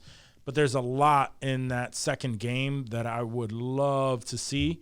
Without giving any kind of details, because I know a lot of people are going to run and play the games that have never played it. But there's a lot more. There's a lot more people. A lot more. There's so much shit. I hope they do it right, and I want to see more of the action sequences. That's all. Absolutely. I want to see more infected. Like we had a decent Definitely amount of more action. infected. I want more infected. Yeah. More infected for sure. I wouldn't mind. And some Yeah, titties. because What? Guy can infected titties. Some clicker titties? Hey, I'll take whatever I can get at this point. It's been a severe lack of titties in The Last of Us. Oh man, clicker titties, nice. Bloater titties, son. Bloater titties. Those are gonna be some bad big titties. Yeah. Talk about Big fat post nut knockers. clarity. Oof. Yeah. Oh. I'd be heated. Yeah. Would you turn into an infected if you smashed an infected clicker? I mean, If you had an open cut on your dick? how could you? It doesn't matter. Cordyceps What's the next would news story? Come out the choach into your urethra? No, Oh, the cordyceps would come out of the choach? Is that what you're saying? I would think so. Oh, we got John Gonna come out Hanna of some over lips. here. Oh yeah, they're All coming. right, moving on. I bet they'd feel good, just textured on your. Never mind. He's like, all right, Nah. can we move on to the next Hollywood story? I was just trying to think of the time when I actually had Sex with an infected person? no, when you're tested for STDs, the way that they used to test. for Yeah, Oh, with Yeah, the Q-tip yeah, in the the dick? Yeah, with the the Q-tip in there. Yeah, no. I would Oh, imagine that fuck. it feels something similar to that. Ah, fuck. And that doesn't feel good. That does not feel good. No. No. Ooh. No. Ugh. Okay. Now we really move on.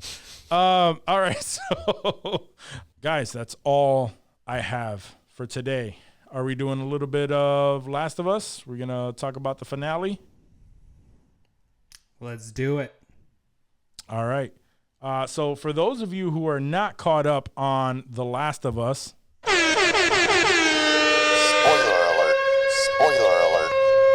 that means that we are now going to discuss the movie, and if you the show, and if you are not all caught up, we don't want to spoil it for you, so you would fall off here. Thank you for listening to the show. We appreciate you. See you next week. So so the finale of The Last of Us, I really enjoyed it, but like I said, man, it just felt like it was cliff notes to what we experienced in the game. Like everything was just like happening so fucking fast. But before we get into anything like that, Johnny, how did you take this episode in as someone who has not played the game? I was a little bothered. I don't want to say bothered. I was saddened when I saw that the runtime was the shortest runtime of all the episodes. So that had me a little sad. I was also, saddened. I'll say that again. When they kind of skipped through or like fast forwarded or kind of glossed over, Joel running through the hospital and bodying every single person. Like they just kind of made that an after fact, which again shows how much they focused on the Joel Ellie relationship versus anything else.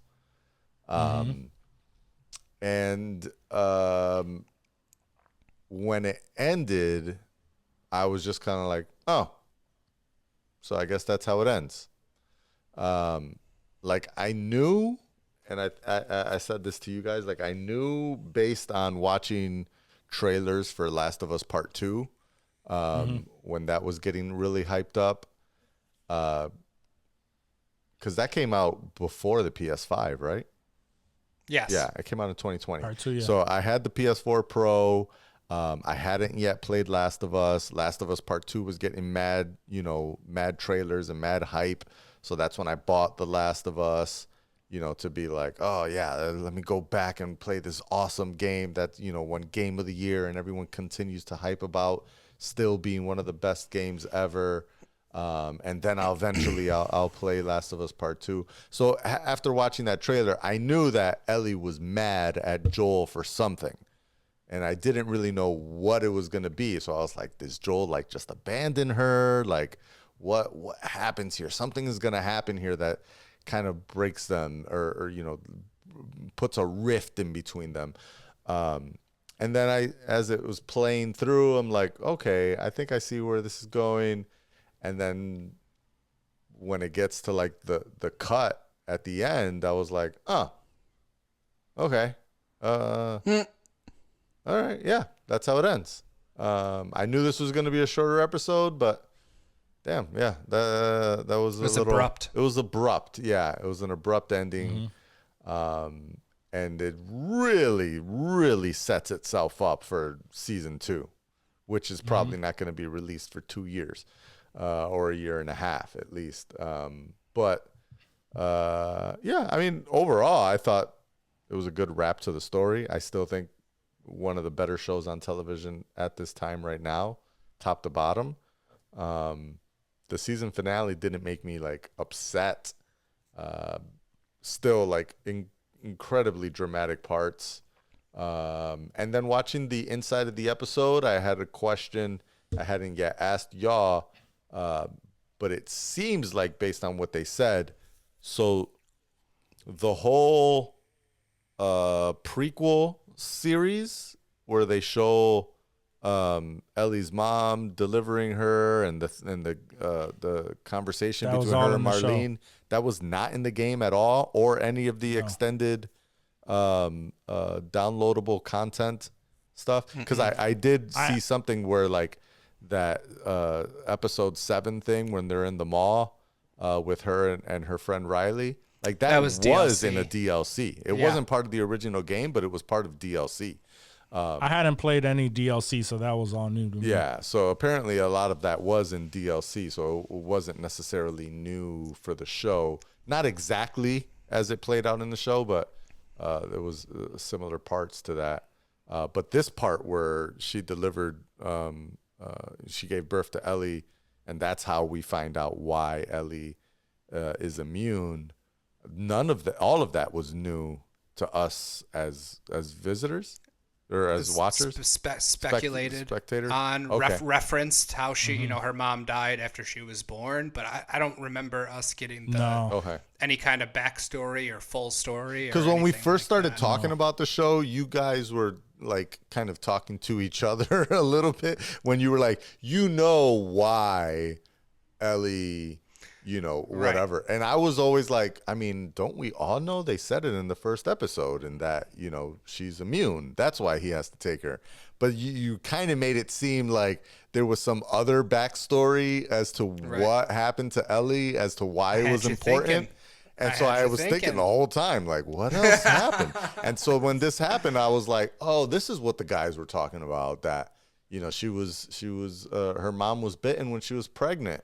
And then I watched the inside. I was like, no, they didn't know this either. So I don't know what the fuck they were talking about.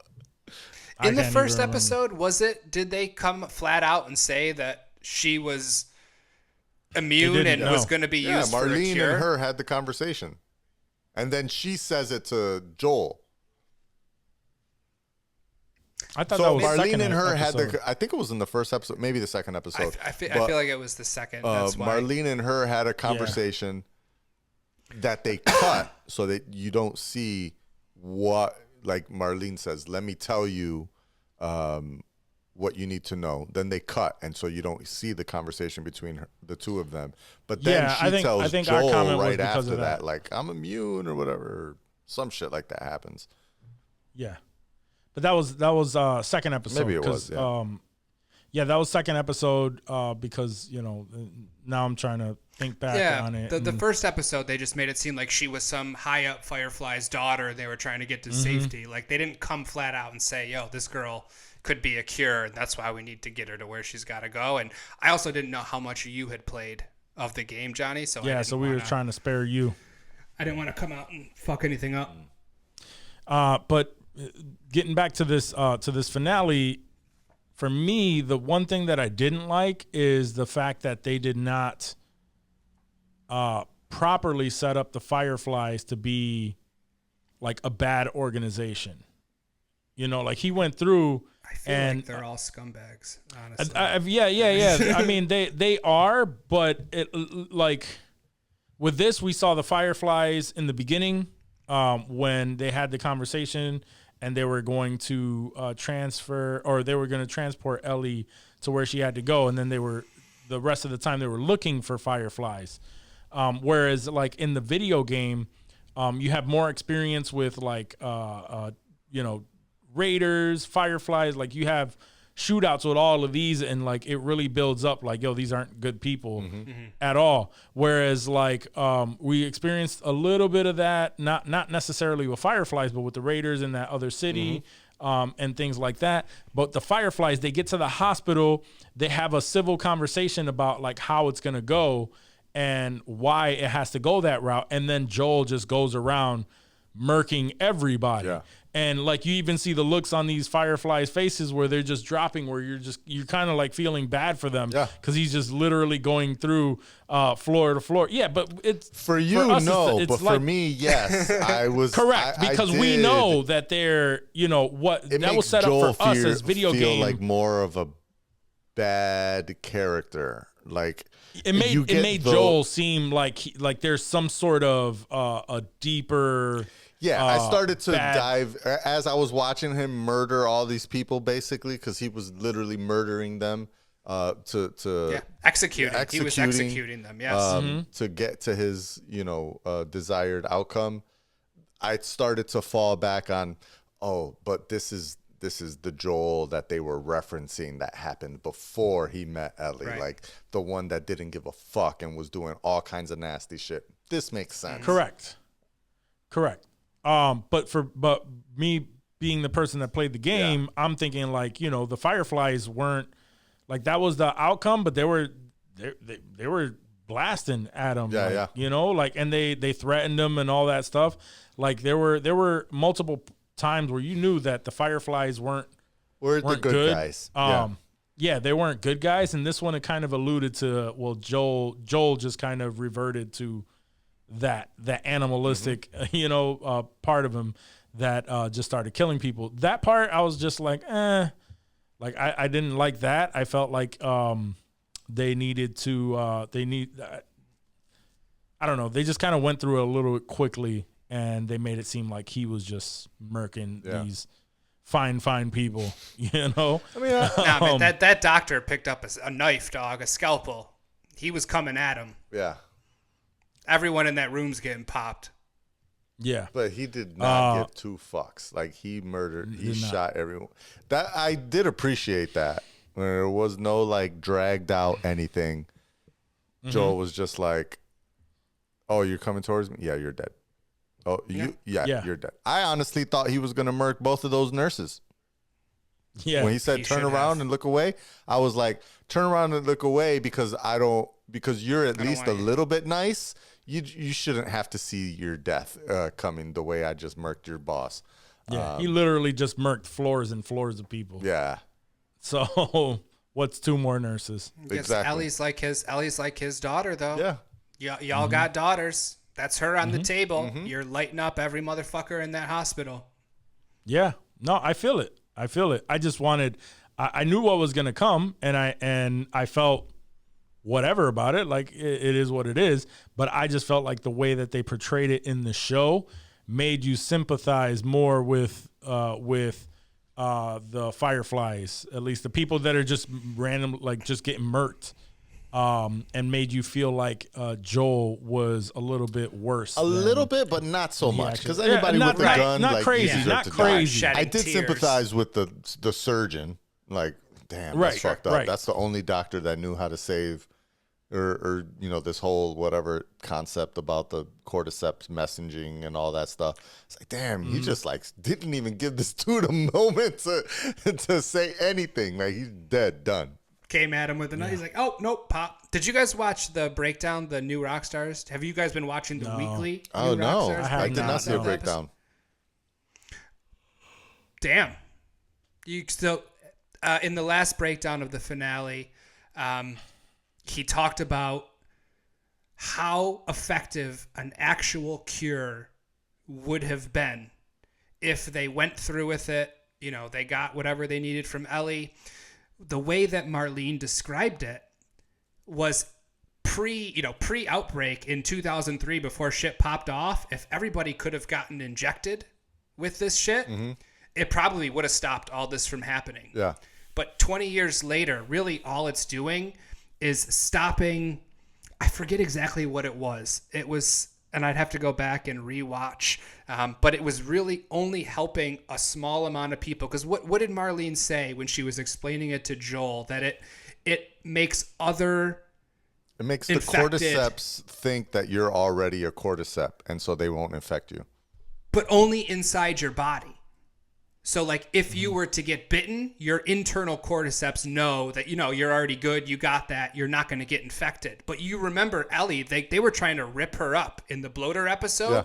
Even though she had, that shit in her blood, that wasn't saving her. Anybody could still get fucking torn apart by word. infected. Yeah. anyway. yeah, So, yeah, like, yeah, yeah. It just It wouldn't wasn't take like a over you. cure-all. I didn't assume that in any way that this would allow them to, like, if we're going to compare it to The Walking Dead, to where they would smear Oh, yeah, to, like, walk the dead amongst corpse them. all over them, they could walk amongst Right. them. I didn't assume that. I just thought, like, okay, but if I'm bit, I won't turn into one of them, and then we can try to come up with a plan to clear them all out, like, Yeah. kind of thing.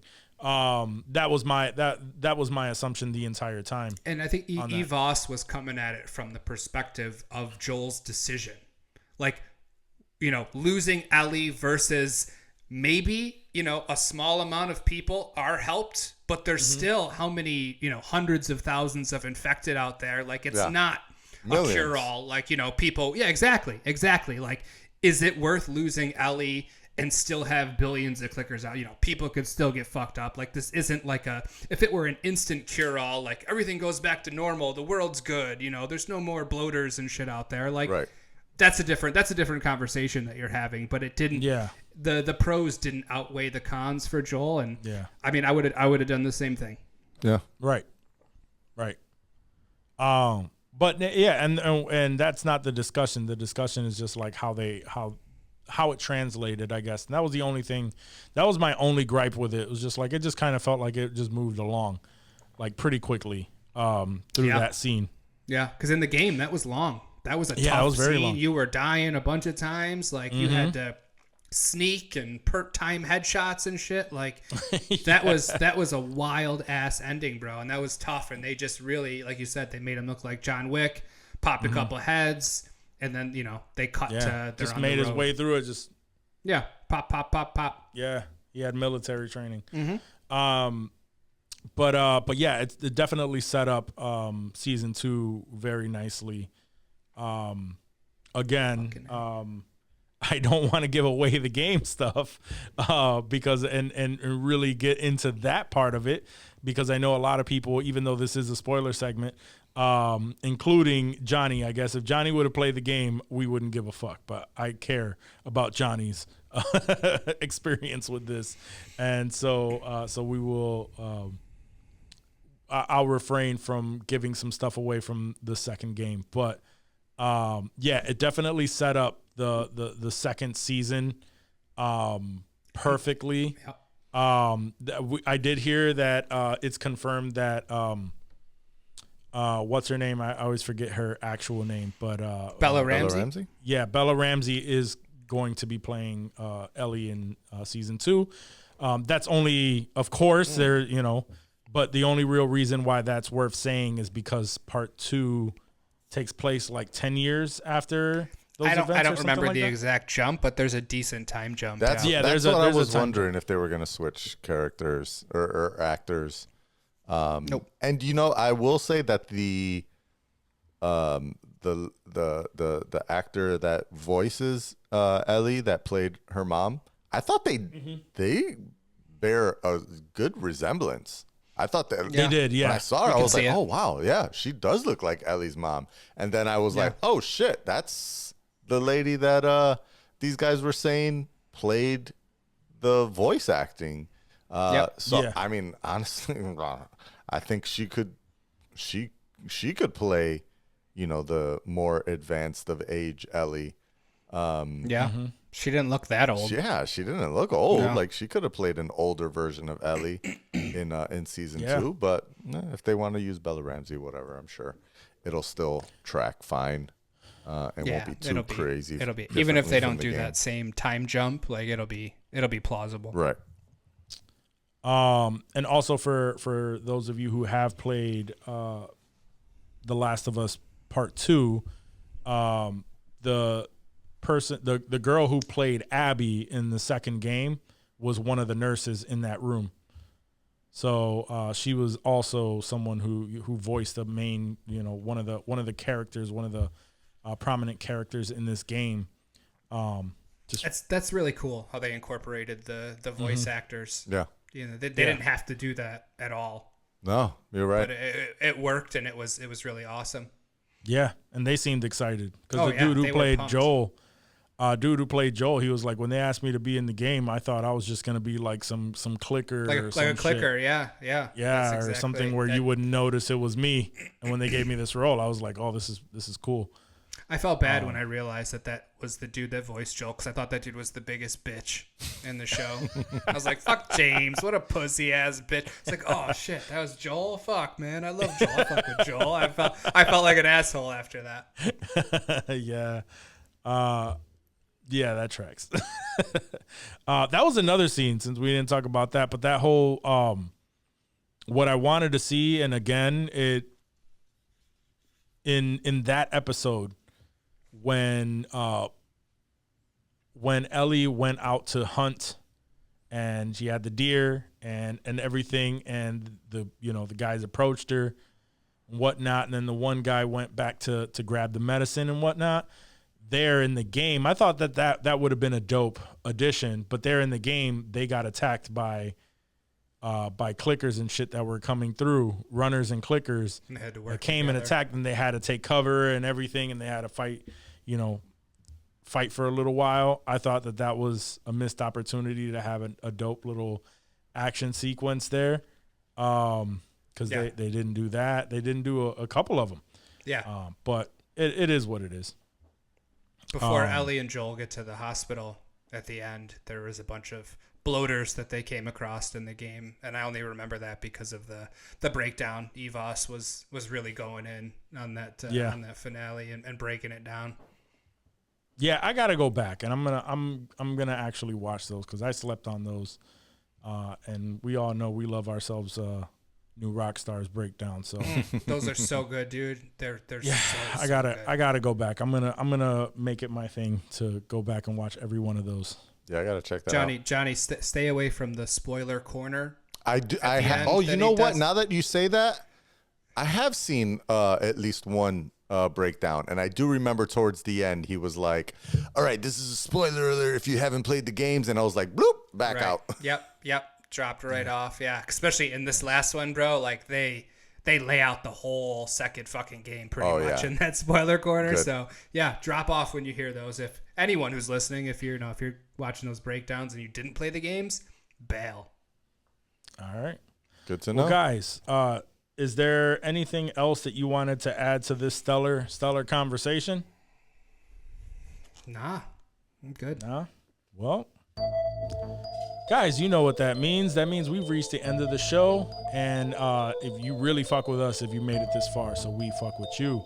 Remember to rate, review, subscribe to the episode wherever you are listening or viewing. If you are viewing us on YouTube, please hit that subscribe button. If you aren't already subscribed, give us that thumbs up and leave us some comments. Let us know what you liked or hated about the show, and we will gladly reply. Remember, if you want to cop some merch, go to insensitivemerch.com. Cop you some gear, stay drippy with Drippy, and support your boys. Other than that, we'll see you next week. Peace. Hey.